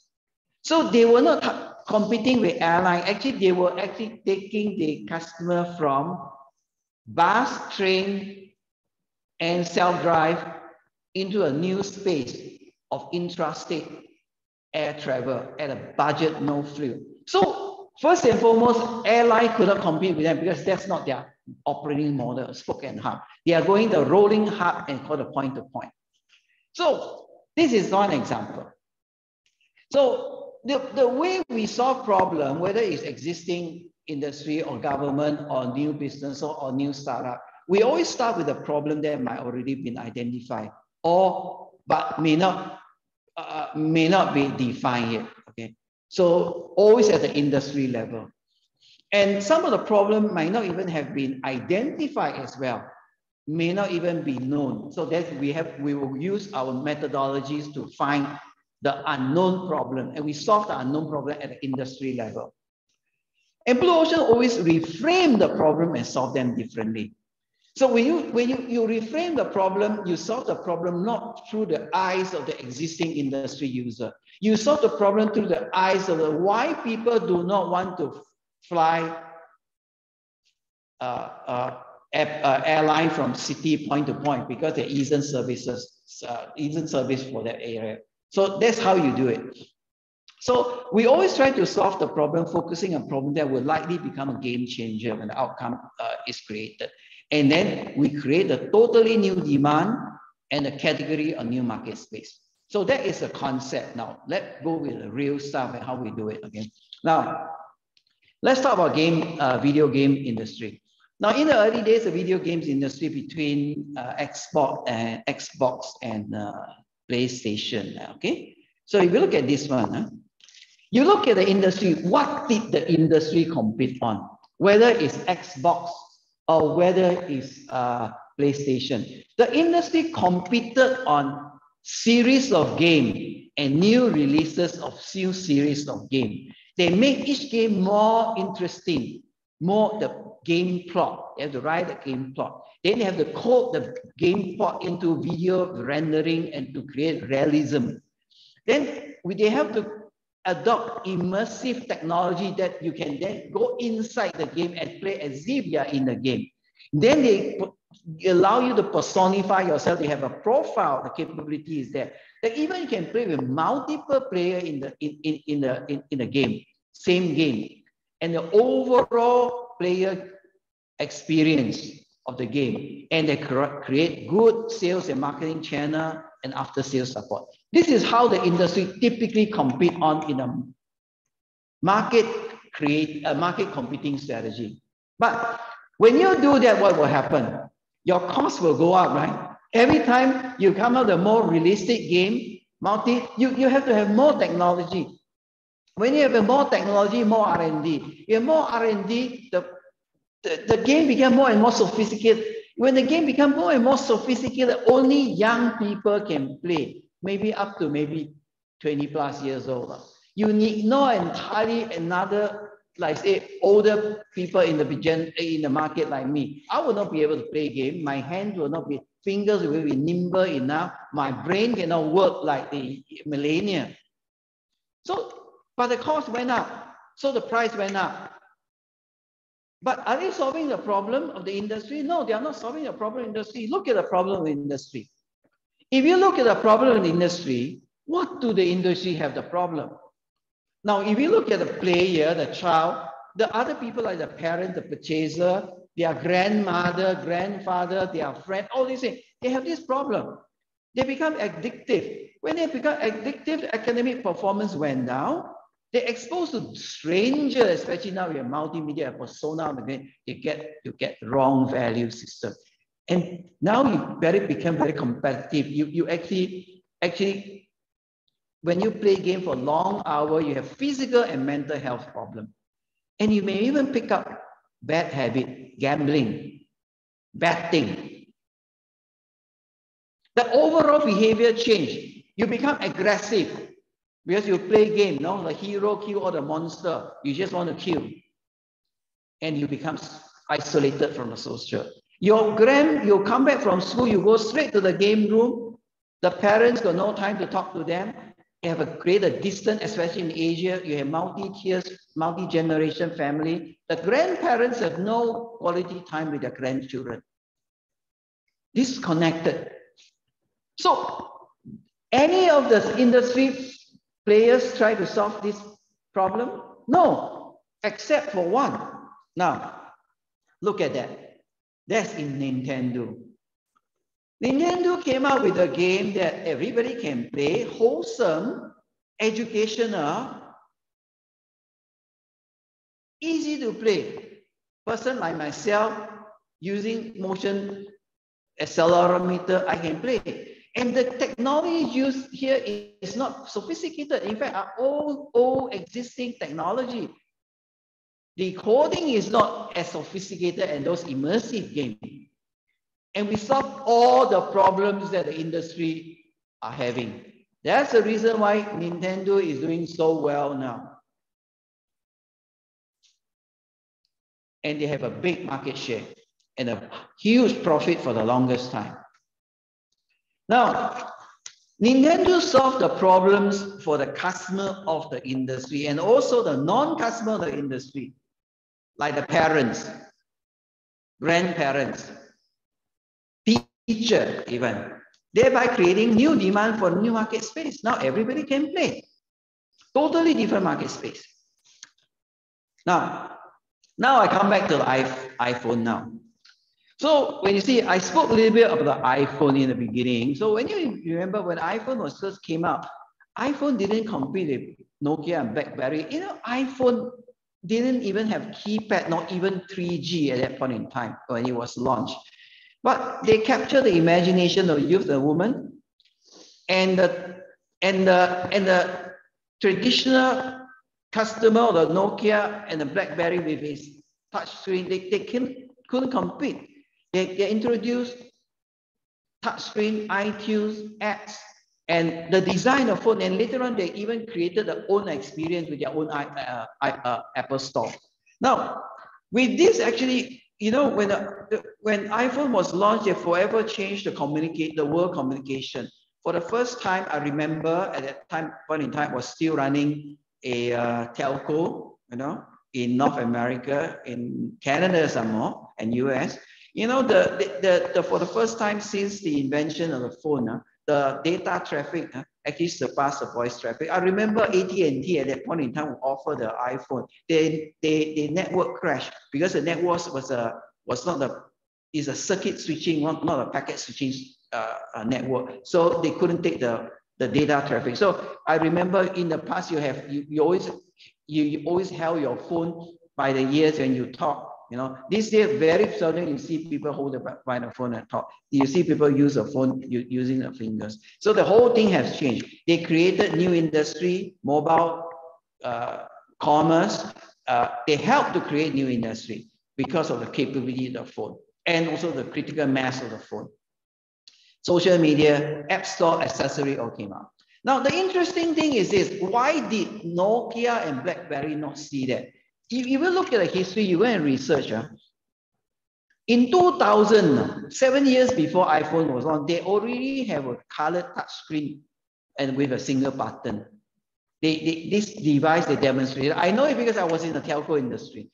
And the device was showing the location of restaurant, playing a racing game and ordering lipstick somehow. And in the early 90s, they even came up with some a product very similar to the tablet.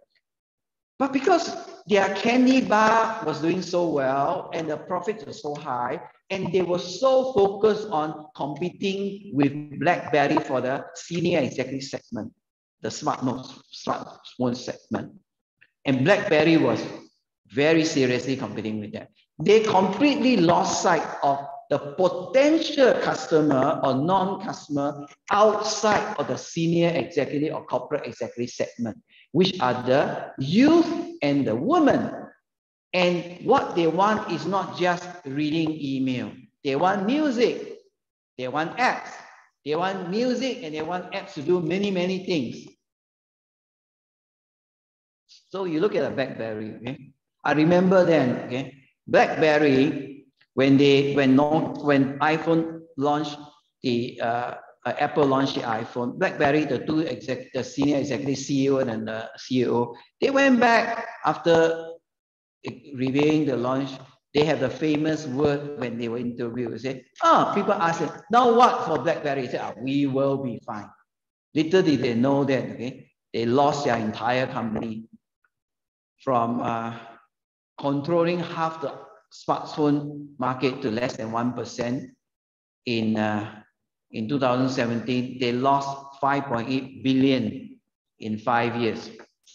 So lesson learned. Industry problem is the one you need to solve, not your customer problem. Your customer problem may not be the future problem. So now I go nearer to home. If I say in Indonesia, how do we start? Actually, Blue Ocean strategy is just a way of thinking.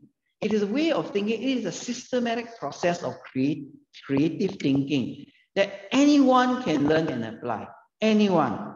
Okay? Blue Oceans is applicable as a product level. It's a strategic move. It's not a marketing strategy. It's not a product strategy. It's not a business strategy. It's a strategic move. It's a way of thinking. You can apply it at a product level, business level, company level, in the private sector, as well as in government or non-government or non-profit sector, at the agency, policy, or at the national level. I will share some of these examples.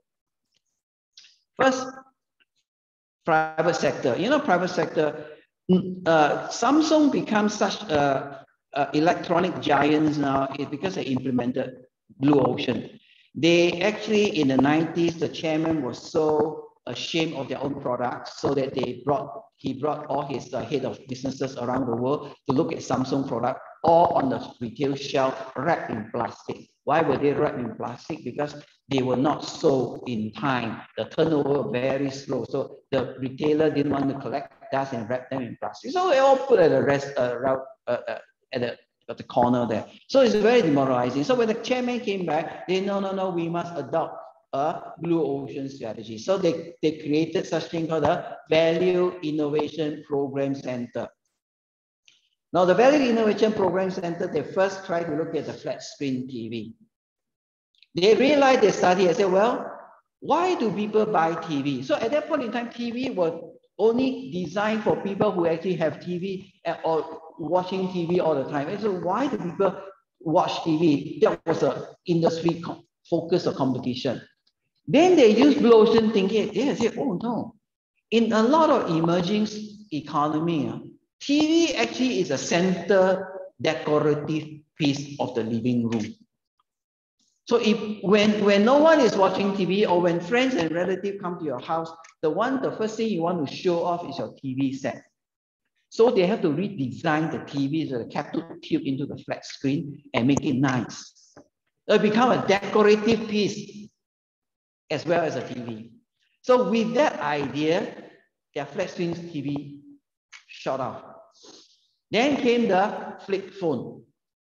Instead of making the phone so complicated with so many gadgets, so many features and functionality, why don't you just make it very simple? Just a flip. You just flip it open, you just make the call, and flip it and close it, it became a huge success. So both of which, they have high value to the user, particularly to the outside of the industry user, and low cost in production. So this was one of the example of how Samsung, those of you who like, you can go and search for the Fortune 500 magazine, can read more in detail. Now I want to touch on the public one, but I don't want to talk about. I just want to let you know that we were involved in the Singapore Blue Ocean journey way back, very long time ago, and the government of Singapore and the Economic Development Board actually started a transformation journey inspired by the principle of value innovation. And they set up an organization called Value Innovation Action Tank.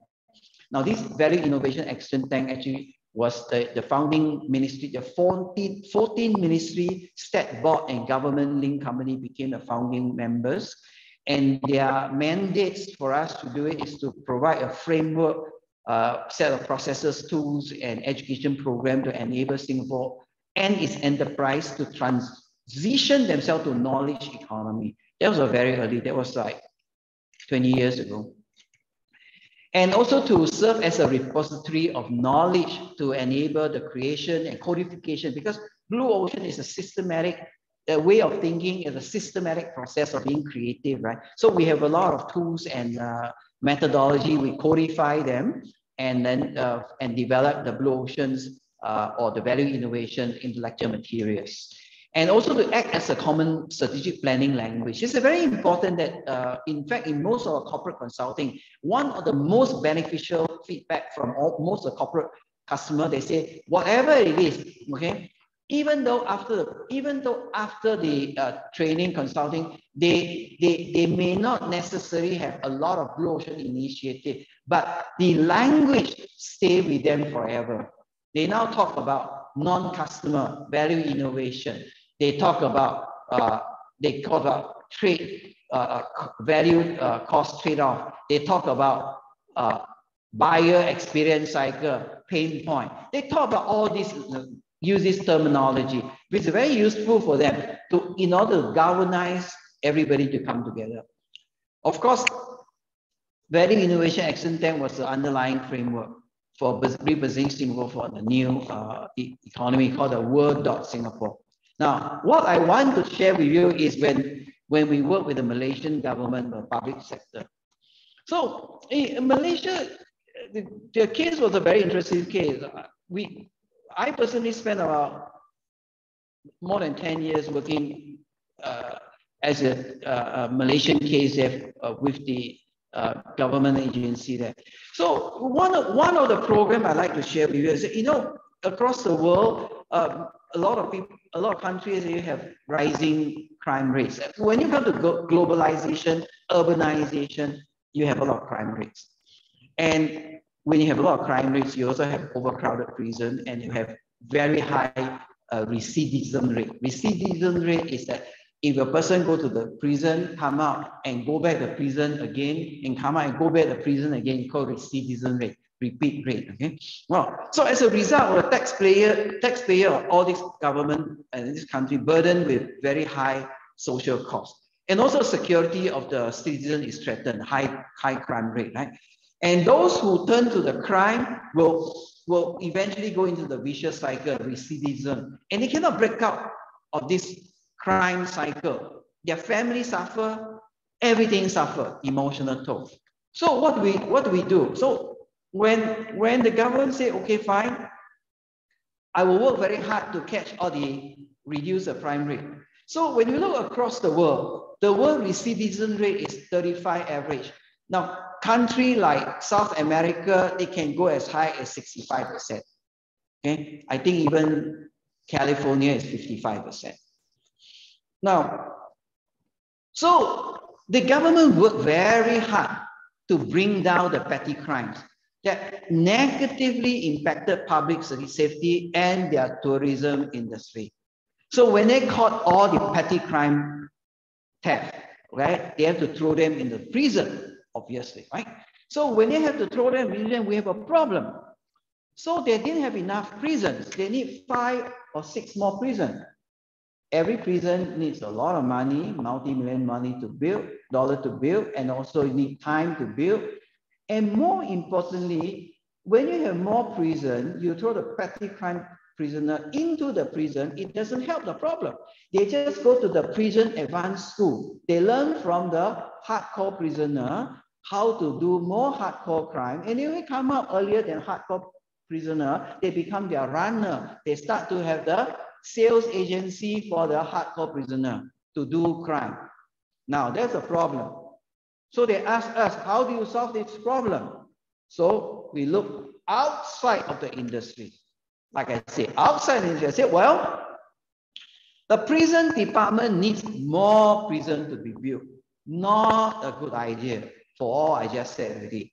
But we look across the industry, we say, wow, the defense department seems to have a lot of idle lands and building that needed a lot of help to maintain them. They used to be maintained by about 40,000+ of the contract workers. These people already becoming my age. They do not want to maintain anymore. Their children do not want to do the same job. They want to go to city. They want to get a better job. So prison got a problem. Defense department got a problem. So what do? We do a blue ocean strategy we call the hotspot, cold spot, horse trading. You say, why not we do that? All the petty crime prisoner, send them into the prison. Send them into the military camp. Military camp are guarded by the soldiers, very safe already, right? So you don't need to do anything. There are a lot of barracks there. You bring them inside there. You bring the rehabilitation and reform officer follow them. So when they are there, we equip them with skill, economic skill. They plant chili, Sarawak pineapple, they rear fish in the Navy camp, arowana fish, and they repair military vehicles, mechanic. We work with all the Ministry of Education, and Ministry of Transport, Ministry of Agriculture. Every ministry is a multi-ministry effort. So when we did that, and the reform officer also reformed them outside of the prison, away from a hardcore, and allow their family to visit them. And at the end of every month, the produce that they sell, like say, for example, vegetable, pineapple, they make money. The money was shared 3 ways. Prison department, retirement fund, military retirement fund, and the prisoner's family. So suddenly you see the prison has a self-esteem. Now I reform myself, I earn money, you come in, my family now have more respect for me now. I want to be a better man now, and I give you money some more. So when they come out from the prison or from the army camp, they do not want to create crime anymore. And also because they have a skill that we work with multi-ministry to feed them into the industry. Now, this is called the CRP. You know, in 35% recidivism rate is the average. In 2019, the Prime Minister made a visit and announced that the recidivism rate for this program, after 39,000 prisoners went through, is 0.5%. So 35% is the average, then this is a 0.5%. So with this, many countries, governments, agencies actually came and visit this program. So moving forward, they want to put 2/3 of their prisoners through this program by 2030. And this program has got huge benefit. It's 85% cheaper to build. Just build the military camp, the barracks only, and 58% cheaper to run. But effectiveness is invaluable, not able to measure. You can measure the citizen rate down from 35 to 0.5, but you cannot measure the social transformation and the individual and the family transformation that benefit from this program. Now, ladies and gentlemen, I like to summarize that. Blue Ocean strategy is a way of creative thinking through a systematic process using proven methodology to deliver exceptional value for the customer at low cost and fast implementation. Blue Ocean strategy is equally applicable in public-private, from strategy to social economic initiative at the national level as well. Now, Blue Ocean strategy creates this new value by solving the industry problem that have not been solved or solved satisfactorily for its customer, as well as the non-customer outside of that industry. And that makes the competition irrelevant. I shall stop here for Q&A. Thank you very much. Thank you very much, Dr. Bong, for such an inspiring presentation. And I think we all now have a clearer view of what is the Blue Ocean strategy and how to implement it in our market. Thank you very much, Dr. Bong.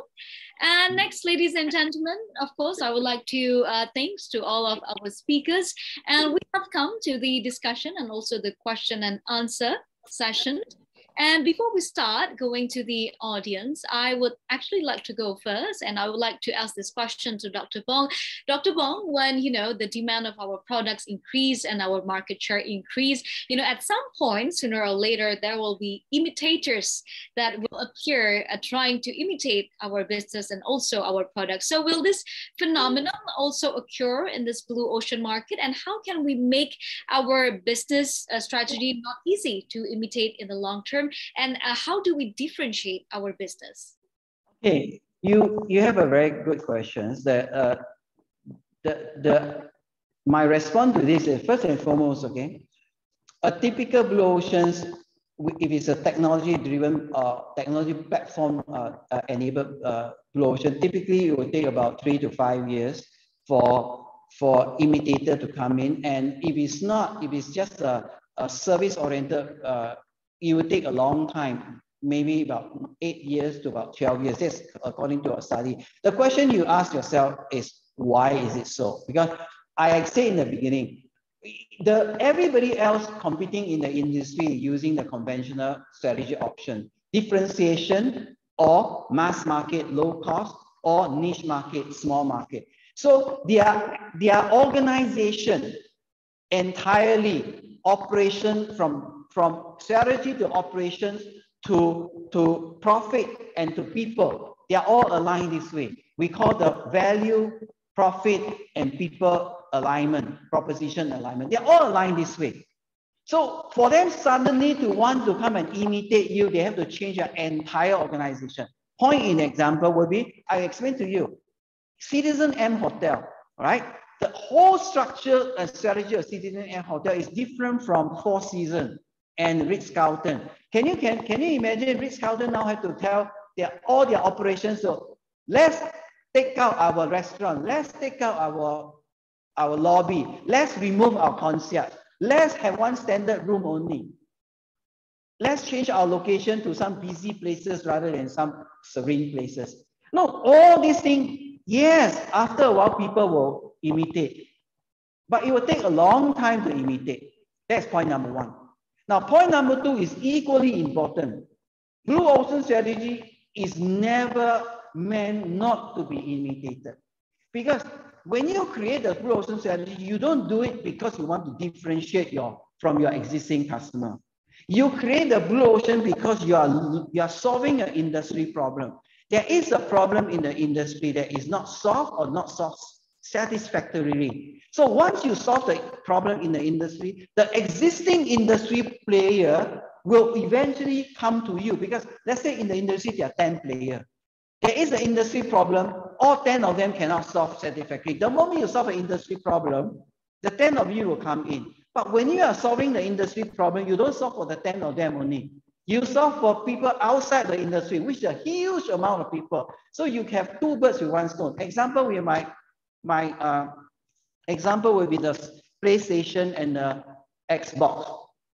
Industry problem, the Nintendo solved the industry problem for the existing party in the industry. Not necessarily the player, but the influencer and the purchaser of the industry, the parents or the family. But then you bring in a whole different new law of the industry, they come in. So the intent was never to differentiate. When you create a blue ocean move, the intention is not, or I want to differentiate. That becomes a marketing strategy of ordinary or conventional strategy. My intent is to solve the industry problem for the non-user. Then the industry user become happy as well. But what is also important is that despite the fact that you solve this problem, after a while, people will say, oh, I also want to learn how to solve this problem. So when somebody wants to solve this problem, you have to be able to compete effectively. Example, iPhone versus Samsung. So what is the answer to this? The answer is that you need to have a portfolio strategy. A portfolio strategy is you need to have a portfolio of new product, a new version. Example, this Apple, from iPod to iPhone, from iPhone to iPad, iPad to iWatch.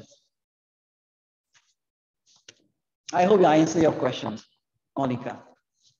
Thank you very much, Dr. Bong. And next we will go to the questions from our audience. We have received a lot of questions. So let me start with the first question. And our first question today is from Alvin from BNI, the Bank Negara Indonesia. And the question is to all speakers. And the question is, to apply Blue Ocean, it is not easy due to the high degree of uncertainty, and we have not been able to read the need of targeted customers, and we have predicted instead. So what should be the basic consideration prior to entering the Blue Ocean market or using the Blue Ocean strategy? Maybe for this question, I will go to Mrs. Angela first. Okay, thank you very much, Monica. I will answer in bahasa. I think it will be easier. Terima kasih Pak Alvin dari BNI atas pertanyaannya. Apa yang saya mau sampaikan dulu, yang kita harus fokus tadi ya, ada konsep itu adalah si value innovation versus tech innovation nih. Jadi mungkin saya lebih pengennya tuh fokus di bagian value innovation untuk menjawab pertanyaannya Bapak. Karena pertanyaannya Bapak kan adalah ya challenge nih, gimana kalau ya mau masuk ke market baru gitu. Nah, kalau sebelum kita masuk ke sesuatu yang baru atau market yang baru, kita harus mengerti marketnya terlebih dahulu gitu, which is what the customer wants, right? Nah, gimana supaya kita bisa mengerti? Ibaratnya ya kita mesti engage mereka gitu. Apakah itu melalui survei? Apakah ketika Anda piloting tes dulu sama mereka, or misalnya juga have someone who is considered as part of that market, be part of the team gitu. Nah, mungkin kalau kasusnya BNI sendiri sebenarnya saya sudah sempat nih Pak, kalau untuk di exercise di value innovation, dan even sebenarnya itu ada aspek tech innovation-nya. Itu yang saya alamin sendiri sebenarnya, karena kebetulan kita ada kerjasama sama BNI, dan itu untuk produk namanya RDL, atau bahasa Indonesia itu singkatan dari rekening dana lender. Nah, itu saya rasa adalah suatu bergerak di both value innovation and tech innovation ya, karena value innovation-nya adalah kita ini orang-orang di fintech atau perusahaan-perusahaan di fintech, kita tetap perlu infrastruktur perbankan gitu. Nah, cuman perlu ada satu regulasi di POJK itu yang menyatakan kita itu tidak boleh menampung dana. Kalau ada dana di kita tuh cuman bisa 2 hari. Nah, akhirnya kan dari ada pain point tersebut yang kita harus answer, tapi perlu disupport sama perbankan nih gitu untuk support supaya transaksi ini bisa kejadian. Nah, kebenaran, I guess someone in BNI's management team itu yang menangkap ada opportunity dan ada demand ini, dan di-create lah suatu produk namanya RDL, rekening dana lender, which is mirip seperti rekening dana nasabah yang biasa digunakan untuk trading saham gitu. Cuman ini khususnya untuk penampungan dana dari lender-lender yang berpartisipasi di pendanaan untuk fintech B2B gitu.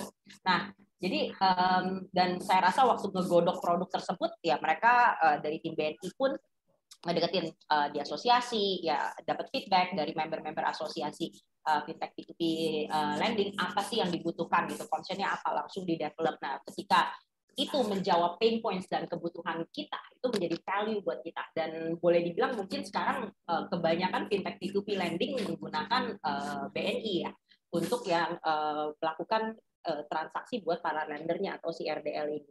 Jadi kalau saya bisa jawab, Pak Alvin, intinya mengerti si calon market atau pasar yang akan dimasuki tersebut, segmennya tersebut, mengerti as much as possible what is their pain points and what is their problems, dan ketika Anda bisa deliver satu solusi atau produk yang sesuai dengan apa yang mereka butuhkan, itu adalah new market yang bisa Anda menangkan. Kurang lebih seperti itu, Pak. Semoga menjawab. Terima kasih, Monica. Thank you very much, Mrs. Angela. And for this question, I would also like to ask this to Dr. Bong regarding what are the considerations before using the Blue Ocean strategy. Okay. Before I answer this, I want to make it one very important point. Blue Ocean implementation is always safer than other new initiative. It's always safer. Why is it always safer? Because a lot of new initiative in corporations, they are driven by R&D, driven by product design or service design. So when they do the product design and service design, they bring them to market without knowing that whether this product will be adopted, will solve any problem or not. So in other words, a lot of companies fail because they have a product that is not solving a problem or chasing a problem. Second, a lot of technology companies, they are so advanced in their technology, they came up with a product, but ahead of the time. They're ahead of the time. You look at Apple. Apple is never a first mover in the industry. They let somebody do first. Example, iPod, they let MP3 creative technology and Ericsson's and all these, Sony, okay, they come out first. They look at the iPhone, they let BlackBerry and Nokia to fight first. So, but why Blue Ocean is always safer? Because we never start Blue Ocean. In my presentation, I said we always start with the problem. The problem, we always start with a known problem. It's so known, but nobody can solve or solve it satisfactorily. Or we solve an unknown problem, the problem is there. So then the next question is, how do you start? Any Blue Ocean, you don't start by saying that I want to launch a Blue Ocean idea. You always look at the industry in the corporate world. In the government, you always look at the policy. What policy works, what policy doesn't work. So for example, the government will be COVID-19 vaccination. Why is COVID-19 vaccination not effective? Why is it a lot of people are not wanting to get themselves vaccinated? That's a known problem, right? Statistically saying that's the problem.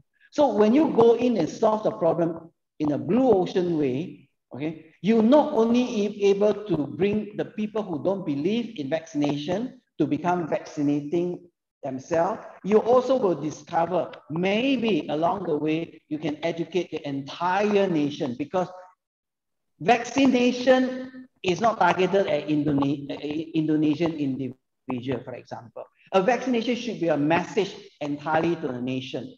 So by doing so, you solve the vaccination message to the whole nation. You get the group of people who refuse to vaccinate to come to vaccinate. So I give you two examples how Blue Ocean is being implemented. So it's always safer because you start with a problem, you know?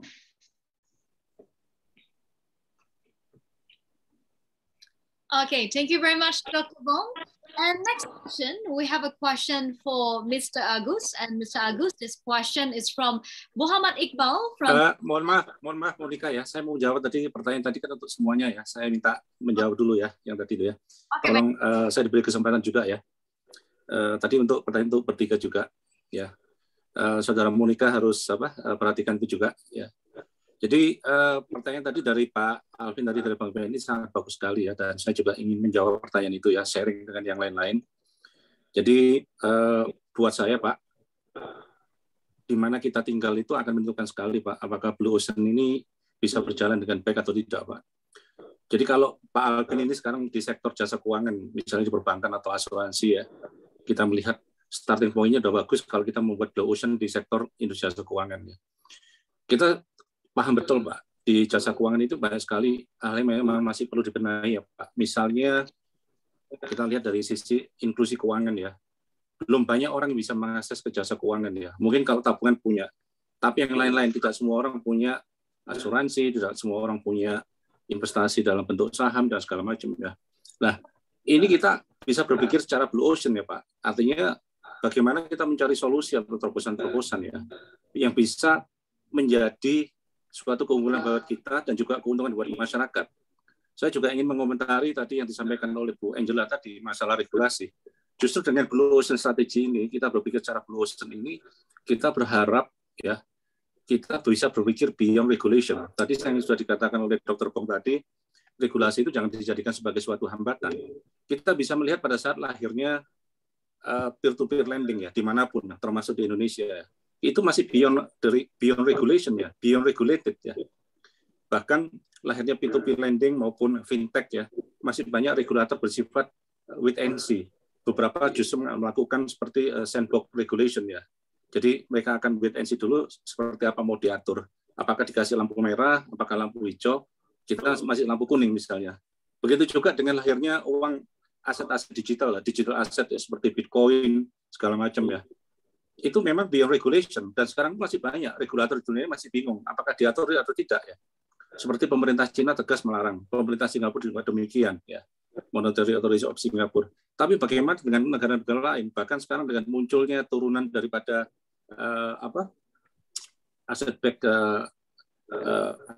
digital currencies ya, yang juga sudah terjadi di mana-mana. Kemudian juga munculnya NFTs ya, non-fungible tokens ya, yang juga begitu banyak. Ini juga tentunya semuanya bersifat Blue Ocean ya, yang mana kita melihat regulator tidak siap gitu kan. Jadi salah satu keunggulan kita adalah bagaimana kita bisa dengan jeli ya, berpikir secara liar, berpikir secara pragmatis, tapi harus disertai dengan tadi konsep-konsep yang disampaikan oleh Dr. Pong tadi memang perlu R&D yang kuat ya. Jadi tidak mungkin tiba-tiba kita berpikir bisa bersifat Blue Ocean thinking ya, secara tiba-tiba ya. Tapi buat kami Pak, Blue Ocean ini apapun bentuknya ya, dimanapun kita bekerja, selalu bisa kita terapkan dalam kehidupan sehari-hari, termasuk di kantor kita. Bagaimana kita juga meminta staf kita atau pegawai kita juga selalu punya prinsip filosofi Blue Ocean ya dalam segala hal. Demikian, terima kasih Monica. Oke, terima kasih Pak Agus. Dan juga saya setuju tuh tadi Pak Agus kan mengatakan terkait dengan NFT dan juga Metaverse yang kita ketahui ini sangat Blue Ocean sekali, sangat baru sekali. Juga kita masih menunggu begitu ya Pak ya, terkait dengan seperti apa regulasinya. Nanti kita tunggu juga begitu regulasi dari OJK sendiri. Terima kasih Pak Agus. Dan selanjutnya, ladies and gentlemen, we have another question for Pak Agus or Mr. Agus. This question is from Muhammad Iqbal from PT Bank Ganesha. And Blue Ocean strategy has some shortcomings, including the first one is additional substantial investment and cost required, especially to do market research and marketing strategies. For example, when Gojek started its business, they were burning a lot of money because they gave a lot of discounts and bonuses to attract new customers and also new partners. And Gojek experienced losses in the beginning. And then the second one, it is difficult to find innovative and futuristic ideas.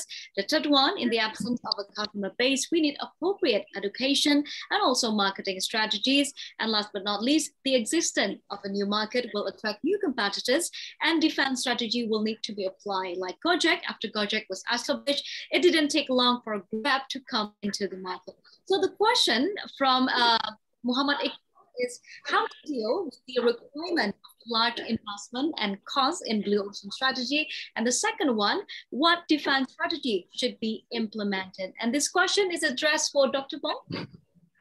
Okay, very good question.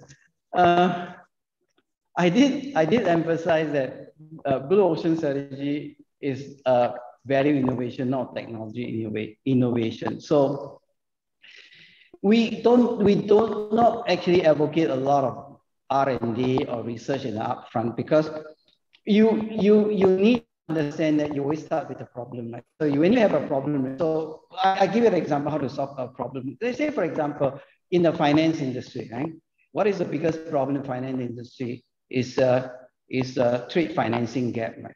You have a trade financing gap of, I cannot remember, I think it's a 1.6 billion US dollar. I think in Asia Pac is about 800, 900 billion dollars. So it's a big gap. So everybody knows there's a problem. So how can you solve that? Now you have fintech, right? So how can you solve the problem using value innovation? Now, so you approach a problem this way. You do not need to spend a lot of time, a lot of money. So you need to understand the two things. Blue Ocean strategic move and your business model. Very two different things. When you have a business model that is based on platform, like Grab, like platform business, right? Technology business. Now, platform business, by virtue of the fact that platform cannot function unless you have the critical mass on the platform. So when you want to build a platform business, you spend a lot of money upfront building the platform, attracting subscription onto the platform. That's an initial investment. After that, you monetize the initial investment, but in the process, before even finish monetizing the initial investment, your valuation of the company already is rising, like you see all the way. That's the business model. Do not get confused with Blue Ocean strategy investing in R&D upfront to solve the problem versus a business model by itself is a platform business. You need to buy subscriber onto the platform in order to create a platform in a valuable sense for everybody. So that's how you look at it. Now, Monica, can you remind me what is the second question? Okay, let me read out for you once again. The second question is, what defense strategy should be implemented? What is that? What defense strategy that should be implemented when you implement the Blue Ocean strategy? Okay. First and foremost, if you are solving a problem in the industry no one is solving, you don't actually adopt a defensive strategy. You actually adopt a strategy focusing on solving the industry and non-player of the industry. You do not need to defend in the beginning, but you do need to defend once you are successful, created a new market space. And that's where the Red Ocean market competing strategy comes in. However, having said that, when you look at your business model and strategy, whether it's a platform business, whether it's a service business like the you look at it a couple of things, right? You look at the entry, you look at your business model. This is a business model. You look at the entry barrier of the industry. Do you or do you not have IP that only you own? So, for example, what IP? Now, do you have algorithm? Google has algorithm, and that is only particular to them, and they have the IP. So that in itself, having an IP is a defensive strategy. Second, do you have a high entry barrier? Now, for example, okay, it's not easy for anyone to start a business. Let's say, for example, like Samsung. You know, Samsung, the initial investment of a flat screen TV, you need to have the foundry and you need to have a factory that create from the cathode tube to the flat screen. Now, that is a high investment cost. So that's an example of a high barrier. The next thing, do you have a very peculiar service model that nobody can? can challenge you. Now, say example, nobody can challenge you. Remember Netflix and what is that? Netflix and what is that one? Blockbuster. See, Blockbuster, the business model of Blockbuster is based on late fee. They rent out the DVD and people always return late, and their main income is the late fee. Whereas Netflix, they completely changed it. Nobody will be late because it's a subscription model. So their business model is totally different. Now, does it take a lot of money, a lot of time to create the barrier IP? No, it's just a business model, service model, delivery model is different. But because it's not the same as the inherent business model today. So that itself is a defensive strategy. So in short, in summary, Blue Ocean, you do not go for defensive strategy. Your Blue Ocean by itself, you've done well, is a defense strategy. But when you come to a point when you need to defend, when the competitor come in, please don't be shy. Use Red Ocean. So you're saying, Dr. Bong, that Blue Ocean itself is some kind of a defense strategy, yeah? Yes. Okay, that's very interesting. Thank you, Dr. Bong. And about regarding this question, I would also like to ask to Mr. Agus. Pak Agus, terkait dengan hal ini kan tadi sudah dikatakan untuk menciptakan Blue Ocean itu seperti startup-startup yang sudah menjadi unicorn saat ini kan membutuhkan uang atau membutuhkan investasi yang sangat-sangat besar ya. Bahkan kalau kita berbicara tentang unicorn atau dekakorn kita saat ini itu kan masih yang namanya masih masuk ke dalam fase bakar uang. Nah, seperti apa nih Pak Agus melihat terkait dengan hal ini? Saya kira tadi sudah dijawab ya, saya nggak perlu jawab lagi, Bu. Oke, baik, gak apa-apa. Kita langsung ke pertanyaan selanjutnya saja kalau begitu. And the next question, we have a question from Danul Barinor. And this question is once again addressed to Dr. Bong. Dr. Bong, can you share any real-life industry examples of when Blue Ocean strategy implementation failed and what caused it to fail? This is very interesting. Okay. Now, because we know that not all Blue Ocean strategies succeed. Some of them also fail. So what is the reason behind this, Dr. Bong? Now, so early in the 2000s, I believe, or late 1990s, you know, Mr. Ratan Tata, chairman of Tata Motors, he was riding home in Bangalore in his car, and in front, there was a family of 5 on a scooter. Mother, father, children, all on one scooter. It was raining. He was hoping that they will not fall. Then they actually fell.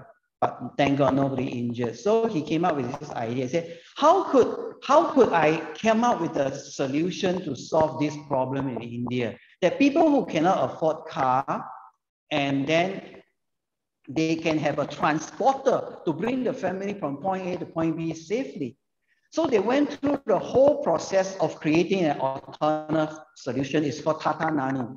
So Tata Nano was a very, very, very interesting project that they did not build the car from taking an existing car and strip it down to a bare car. They actually built bottoms up. They say, okay, how can I make the scooter carry the whole family? So Tata Nano car actually is a motorbike engine, and it is, I don't want to go into the detail. I spent a lot of years with them. So they came out. So when they finally announced the car, I said the car had to be less than $2,000 US a car, so the people who ride scooter that can afford.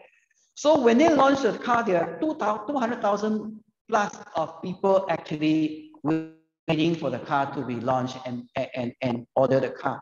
But this is called value proposition. And then the second one is that how do they can make money at the 2000? They have this what's called equal. Everybody to come together. They say, now, can all the supplier in the car manufacturing industry, can we now all take this as a national project to make sure that we're not creating a car, we are creating a solution to solve the industry problem, the social problem, that how many people, a family riding on scooter of 5 of them and can get injured at any time. So everybody chips in. So they managed to bring the cost down below the target price of $2,000 US. Now, that is called profit proposition. Now, what they fail to do is a people proposition. They actually wanted the car to be manufactured and assembled in Singapore, in this the western state of the India, okay, where it is very unionized state of union. So they did not manage the people proposition part of that. So when they brought the factory there, the farmer protested because the farmer will feel that this is taking away their land. Even though the idea was to say that we will retrain the farmer to become a factory worker for the car, but it was not well received. So there was no people proposition, number one. Number two, there was no people proposition is that when they came to marketing the car, they're supposed to market the car in a bicycle, in a motorbike shop. So the motorbike people can go and see the car and buy the car.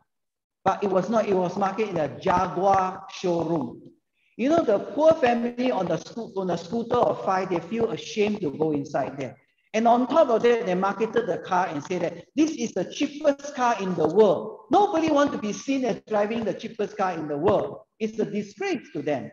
So people proposition was failed all the way. So in order for Blue Ocean to be successful, you can be very clever in coming up with innovative solution that is high value to the user, and you can come out with very good operational excellence. They have profit proposition, you can bring the cost down by roping in the whole ecosystem. But you fail to communicate, you fail to share the dream and the desire, the intent. There's no people proposition. So Tata Nano was a very sad failure, one that could have transformed not only the India lower social strata of family, it will be around for the rest of the world for like emerging economies. That is one example of failure. Okay, very interesting. Thank you very much, Dr. Bong. And about this question, I would also like to ask the Mrs. Angela, as an entrepreneur, have you ever failed when implementing the Blue Ocean strategy? Okay, so first of all, Monica, my previous experience is actually as a professional before I was doing this startup, right? So I built myself professionally, in terms of a career. And then I started this startup back in 2016. So I'm not a serial entrepreneur in a sense, and I get a little bit lucky. You would say that, when I started doing my entrepreneurial efforts with Radana being the startup that I co-founded, and it sort of started with the ideas and the identifications that I learned through the Blue Ocean strategy. So far I think it works, right? But although I think the failure, everything that you wanted to do, it's more that sometimes you have ideas, but it's all about the execution, right? So it may not necessarily it's because of the Blue Ocean strategy or the Red Oceans. It's more of because like you have plans or you have certain problems that you have to tackle, but it takes a village, or it takes a teamwork to maybe solve the problem and not just by yourself. But I think that's what I can share at this point, Monica. So I mean, if the question it's more like, is it because I've been a serial entrepreneur, have I experienced, multiple failures and things like that? It's more like, well, I think, sometimes we do plan things, but it doesn't work out. But, you try it in other ways to kind of figure it out, or you change to plan B. I think that's all I can share at this point, Monica. Thank you. Okay, so the point is to have, a backup plan or a plan right. B. Essentially. Yes. I think it is valid in both, I mean, entrepreneurial thing or even in professional life, right? I mean, when we work as employees, for instance, we have KPIs, we have certain targets that we have to achieve. Maybe sometimes if you wanted to achieve that target or KPI, you're kind of locked to the normal ways of doing things, where maybe you can kind of broaden your perspective in a Blue Ocean way and look for other creative ways. Is there an untapped problem that, what my users might be looking for, and that maybe we as a service or as a company can provide? Or is there an untapped market that could be our potential users that we haven't been looking for? So I think this is also some applications that if you wanted, to apply it as an employee of a company in reaching your KPI or certain target goals, especially if you're in business development or sales positions, perhaps, Monica. Okay. Monica, Yes. may I inject one point here, which is very important? Yes, Blue Ocean is a process of iterative process, and the why I said it, you must have value, profit, and people proposition.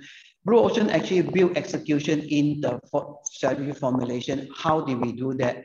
We do that by using a lot of tools and framework, and the tools and framework, actually we use it for strategy fair. So every step of the process, we bring as many people as possible before it was even implemented. So we run the strategy fair. We even in Malaysia, we ran the strategy fair at the national level. All the multi-ministry and the minister, SecGen, and will attend. So it is to have a buy-in. So the whole idea of Blue Ocean strategy, building execution in strategy formulation, using tools and framework and strategy fair process, actually to overcome potential failure and execution, what do you call that, hurdles. So in the execution hurdles, there are 4 hurdles. We always cross them. Cognitive hurdle, that means make them understand why we're doing and what is Blue Ocean. Resource hurdle. Resource hurdle is like a prison example that we swap resources to make it happen. Then we solve the next one, motivation problem. We bring in the people who have most vested interest to become the kingpin for the process. Last but not least, we always solve the political hurdle. The political hurdle, in some cases, we even involve the minister of the ministry to come and become what we call the consigliere, or in English, sponsor of the program. Okay, very detailed. Excuse me, Monica, I would like to ask to Dr. Bong about the question that, in my opinion, this is discussion, Dr. Bong and Ibu Angela. I was wondering, Dr. Bong, when someone or a party create a new market, create new demand, and they are becoming the leader in the Blue Ocean market in one stage, and then after that, so many players coming in. The players, the newcomers, will be playing as a red ocean environment. Yeah. Okay. Now, the market is no longer considered as a Blue Ocean market. Yeah, it's a red ocean market. Like in the transportation, like Gojek now. Gojek is no longer a market leader, maybe in the next time. There are newcomers like Grab, Shopee Food, Antrin, etc. What do you reckon in the next stage after they create the first Blue Ocean market, that now becoming red ocean market? What should they do to become the new market leader again? Do they need to create new demand again? Do they need to create another Blue Ocean market again? This is very interesting, because there's, the competition is never ending. Thank you, Dr. Bong. So first and foremost, there are a lot of people who created the Blue Ocean. They are not exactly the pure Blue Ocean. That's why they can get, they invite the competition comes in before they even have a dominant or monopolistic share of the marketplace. So that is one reason. This reason is actually resolved during the process. So when you create a Blue Ocean, we do what we call a strategic alignment of the strategy. You say you look at the target price. Is this target price serving the biggest pool of non-customer, and how big is this biggest pool of non-customer? Then you create the target cost. At this target cost, can you make a profit? Then you create what we call a adoption strategy. How fast can you ramp up the market? So if you do this process correctly, and especially when these days you have this prototype and a minimum viable product process, even that easier. You do all these things. The moment you are launched, you already can grab the market very fast, because you're not solving a problem that people may not have. You're solving a very burning problem. So the moment it comes out, people will get it. So that's point number one. Now, second point number two, I say that it is, once you created a Blue Ocean, you definitely will have red ocean scenario where people will come in. If your Blue Ocean inherent defensive characteristic is not there, like what I shared earlier on, the red ocean, the competitor will come in very easily. Unless your blue ocean is what we call a systemic change. Like Citizen M Hotel is called a systemic change. You know, in order to do a Citizen M Hotel, you have to kick up your four-season business model. Now, if you don't have the red ocean, they'll come in. So therefore, is always remember that any organization, whether private or public, you must have the skill set as my first presentation. You must have the skill set of blue and red, market creation and market competing. The moment you have a market created for yourself, you have the first mover advantage. So you must make use of first mover advantage. Hopefully, and in most cases, the first mover advantage will bring you to become a dominant player. Most of the players in the market are dominated, more than 50% of market share dominated by the first three players, and the rest of them will share the rest of half the market share. So you have first three dominant players, you have a lot of first mover advantage, you have critical mass advantage, and you fight to win the red ocean war. And use the money to fund the next blue ocean move. And you have a portfolio strategy, one move after the other move. That's how you should think about. It's never about one blue ocean and you rest and forget. Mm-hmm. Okay, thank you, Dr. Bong, and very interesting discussion, but sadly we have limited time. So we're going to go to the last question.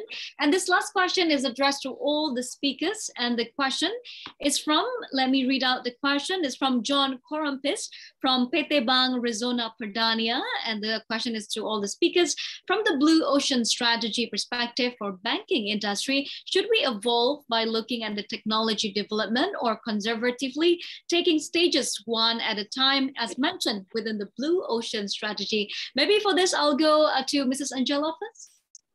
Okay. Thank you, Monica. Again, I think the question relates to the main point that again and again, Dr. Bong tried to convey. There is a difference between value innovation versus tech innovation. So I think if you're thinking of, spending a lot on digital enhancement, making better system digitalization, then maybe you are adopting towards more on the tech innovation aspect side. But again, I think the essence is a lot of people sometimes forgot. There is the value innovation. What brings value, which is in Bahasa, is translated to nilai tambah. I think the best translation would be that. Nilai tambah or apa yang bisa diberikan lebih ke customer kita. Kalau misalnya in my perspective, there is basically three things, right? Usually people pick based on the speed or the time, the pricing, or the quality. And it's very hard for you as a business or product to be able to cater all three. Speed meaning cepat, ya, cepat segera. Price mungkin, of course, everybody wants to make it cheap, right? Semurah mungkin gitu. Terus quality, everybody wants the best quality gitu. Kualitas terbaik mungkin. It's mission impossible to do all three, right? So I think you need to understand the value that your current customer or the future customer that you are targeting, and also take a look and reflect at yourself based on the current resources and capabilities you have.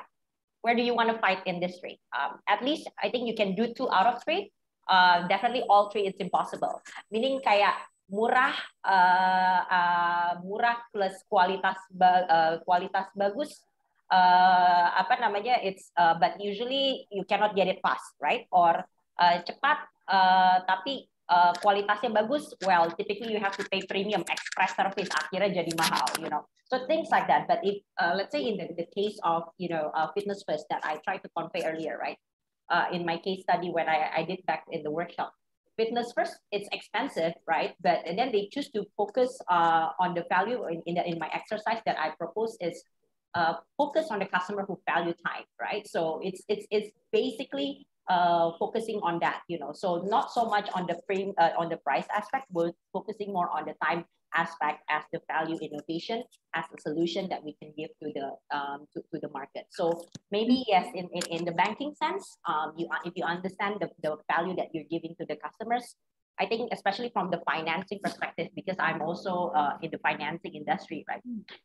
Typically, the customer is looking for, they wanted a fast approval or they wanted cheap interest rate, right? So this is the two main things.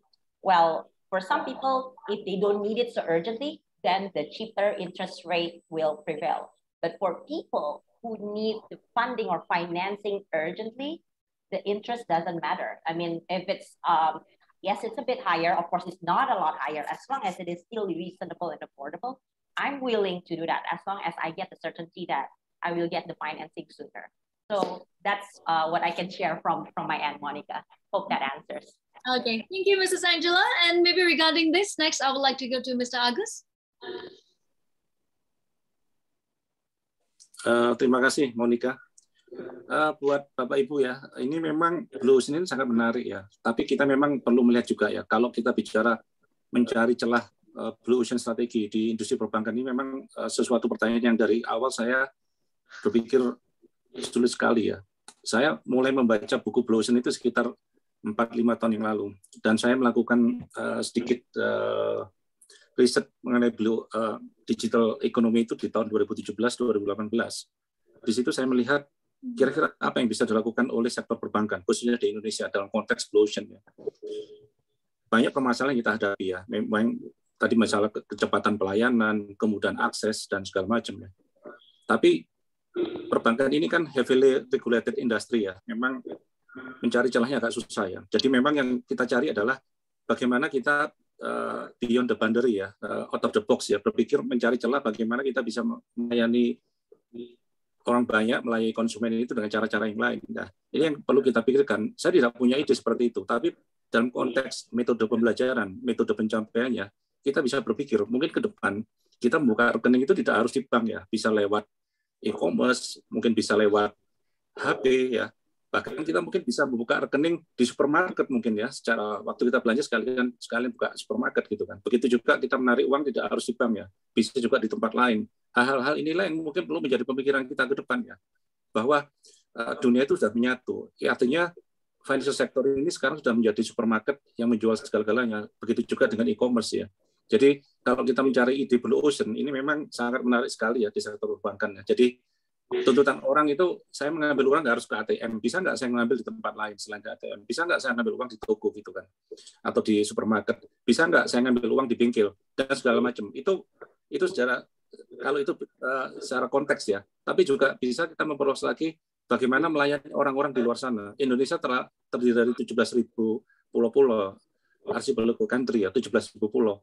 Bagaimana kita dengan berpikir Blue Ocean, dengan cara solusi Blue Ocean, bisa memberikan layanan keuangan kepada seluruh warga Indonesia from west to east ya, yang terdiri dari 17.000 islands ya, 17,000 island ini. Bagaimana kita? Ini salah satu Blue Ocean. Saya kira pemerintah pun juga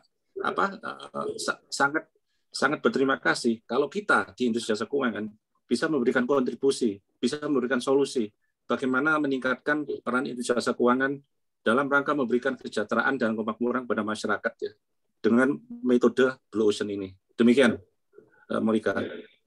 Thank you, Mr. Agus. And last but not least, Dr. Bong. Please do, Dr. Bong. Okay, thank you. Banking industry is being disrupted by technology, but I don't see the disruption as a negative. I think it's an extremely positive things for the banking industry, because if you understand Blue Ocean, it is a value you are creating, and the technology is an enabler of the value. So first, we have to create the value and use technology to force multiply. So I give you an example. Today in Indonesia, you have a supply chain situation. In Indonesia, you have supply chain. You have the enterprise customer, you have the bank, and you have the SME. Now, there is a supply chain cash crunch. Can you now find a Blue Ocean? We know there's a problem there.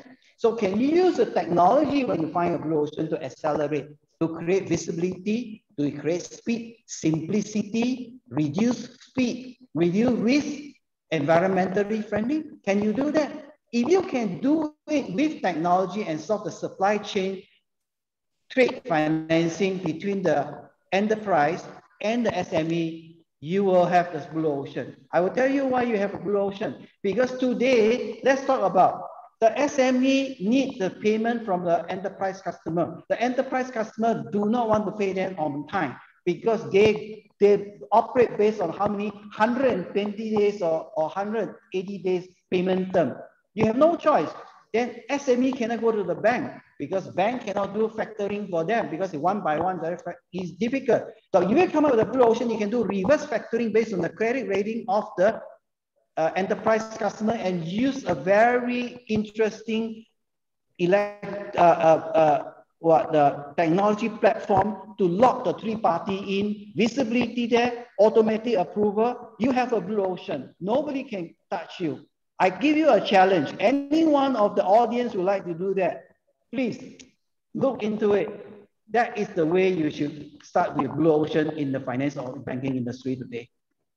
Okay, thank you very much for your time and also your insights, Dr. Bong, Mrs. Angela, and also Mr. Agus. We do hope that our participants today get a clearer view of what is a blue ocean strategy and maybe implement it in their business. Thank you very much once again to Dr. Bong, Mrs. Angela, and of course, Mr. Agus. And ladies and gentlemen, thank you very much for your attention and enthusiasm. And before we end this discussion, let me inform you that the highest number of registrants for today's event is 2,212, and the highest number of joined Zoom participants for today is 1,602 participants. Therefore, we would like to thank you very much for your participations and of course for your time joining our webinar today.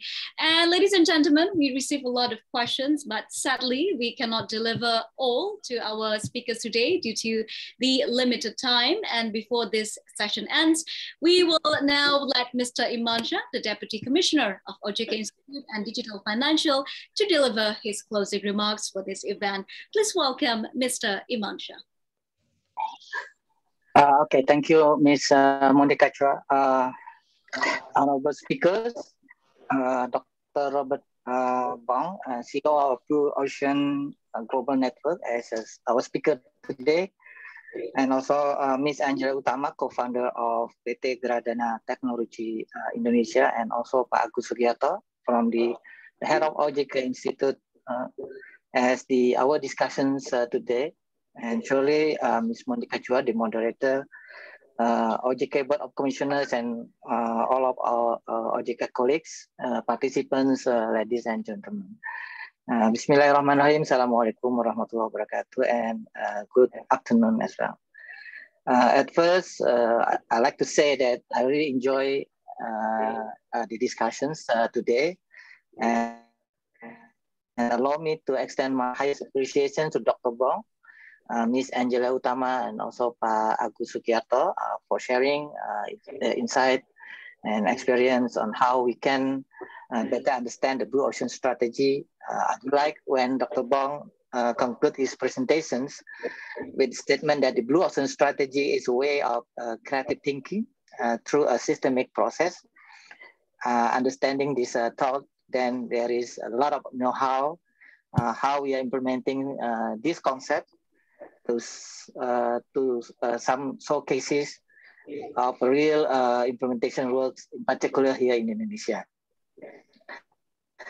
Thank you as well for your excellence moderating our webinar today. And surely I honor also the participants for your active contributions in our discussions today. Not to mention the value of the platform, but the cases of Gojek and also the P2P lending model, to some extent also mentioned by Miss Angela. And I think other possible business model of implementation of this concept, I can see that there must be more benefits we can gain when we start to change our mindset and our business model from what Pak Agus Sugiarto mentions from his presentations, shifting from the Red Ocean strategy into the Blue Ocean strategy.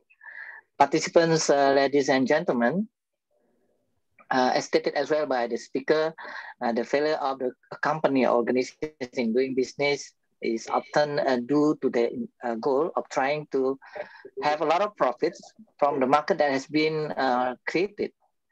And as the market becomes more crowded, the prospect of profit and growth will naturally decline. Then when the competitions become inclusive fierce, it is common for companies to end up the business, have to leave the market, and suffering a lot of financial losses. And that is not good for our financial sector, including also how we are retaining our financial system stability domestically here in Indonesia. So ladies and gentlemen, to this case, I noted some essential issues that I myself may conceive from our webinar today. First, adopting the Blue Ocean strategy is very relevant to our world today when innovation is everywhere. I think it's very familiar today when we are in high frequency encountered with anything with tech attached. We may find edutechs, agri-tech, health techs, and surely the fintech itself. And second is when a competitor comes and imitates your market, you have to continue your innovations. This is indicating that innovation won't stop. And with this today dynamics, how such will affect ourselves and our organizations to each of you participants in our webinar today. But for ourselves in particular, OJK as the financial regulator, I think that is our destiny as well to start altering ourselves in a lot of areas within our organizations. Now that's to say that similar messages convey to our stakeholders as well. I do agree with Dr. Bong mentions before that this will also depend on how is the quality of the buy-in from our top management later on. So participants, ladies and gentlemen, before I end my remarks, having more understandings to this Blue Ocean strategy, I'm expecting that we can identify any problems and challenges facing the business today and prepare the right strategy to be carried out with innovation embedded in it so that the corporate performance can grow better and such will possibly support our economic growth in the future. Finally, again, thank you, Dr. Bong, Ibu Angela Utama. We may have further communications later on, Bapak Agus Sugiarto and also Miss Monica Chua, and all participants, including my respective OJK Institute team, for facilitating this webinar to possibly take place. I officially close our webinar today. Thank you so much for your attention and your contributions to our webinar today, and good afternoon. Billahi taufiq wal hidayah. Assalamualaikum warahmatullahi wabarakatuh. I hand over to Miss Monica Chua. Thank you. Thank you very much, Mr. Imansha, for the closing remark. And next, ladies and gentlemen, we would like to inform you that the OJK Institute has launched the OJK Institute mini site that provides easy access. Regarding what is provided on our mini site is the various information about the financial service sector, such as capacity building, competence sector, certification, and innovative, and of course, research. Webinar materials are also available on the mini site, which participants can also access. And before we end this webinar today, ladies and gentlemen, we would like to inform you as well that the link for the feedback form is available on the chat feature, and it would be much appreciated if you can fill out the feedback form before this event ends. And for your information as well, materials can be downloaded at bit.ly/OJKIBOS materials. Let me repeat that once again, bit.ly/OJKIBOS materials. And ladies and gentlemen, we would like also to invite you again for the next webinar with the from OJK with the team dari Bank Hybrid menuju Bank Digital on Thursday, February 17, 2022. And distinguished guests, ladies and gentlemen, we have come to the end of this book review. On behalf of the Indonesia Financial Service Authority, or OJK, I would like to thank you everyone for joining today. We do hope that this event today will give us some new insights that will be beneficial to prepare ourselves for the challenges ahead and of course to boost our economy further. And we look forward to meeting you again in the next exciting webinar dari Bank Hybrid menuju Bank Digital on Thursday, 17th of February 2022. I'm Monica Chua. It has been a great pleasure moderating our event today. Thank you very much and have a very good day. Stay healthy and also stay safe. Terima kasih, thank you very much Dr. Bong, Bu Angela, Pak Imansyah, terima kasih banyak. Terima kasih Bu Komang. Terima kasih Pak Sampai lancar Gus, bagus Pak ya. Hikmah, Thank you Mbak semua. Monica, Thank you. Bu Angela.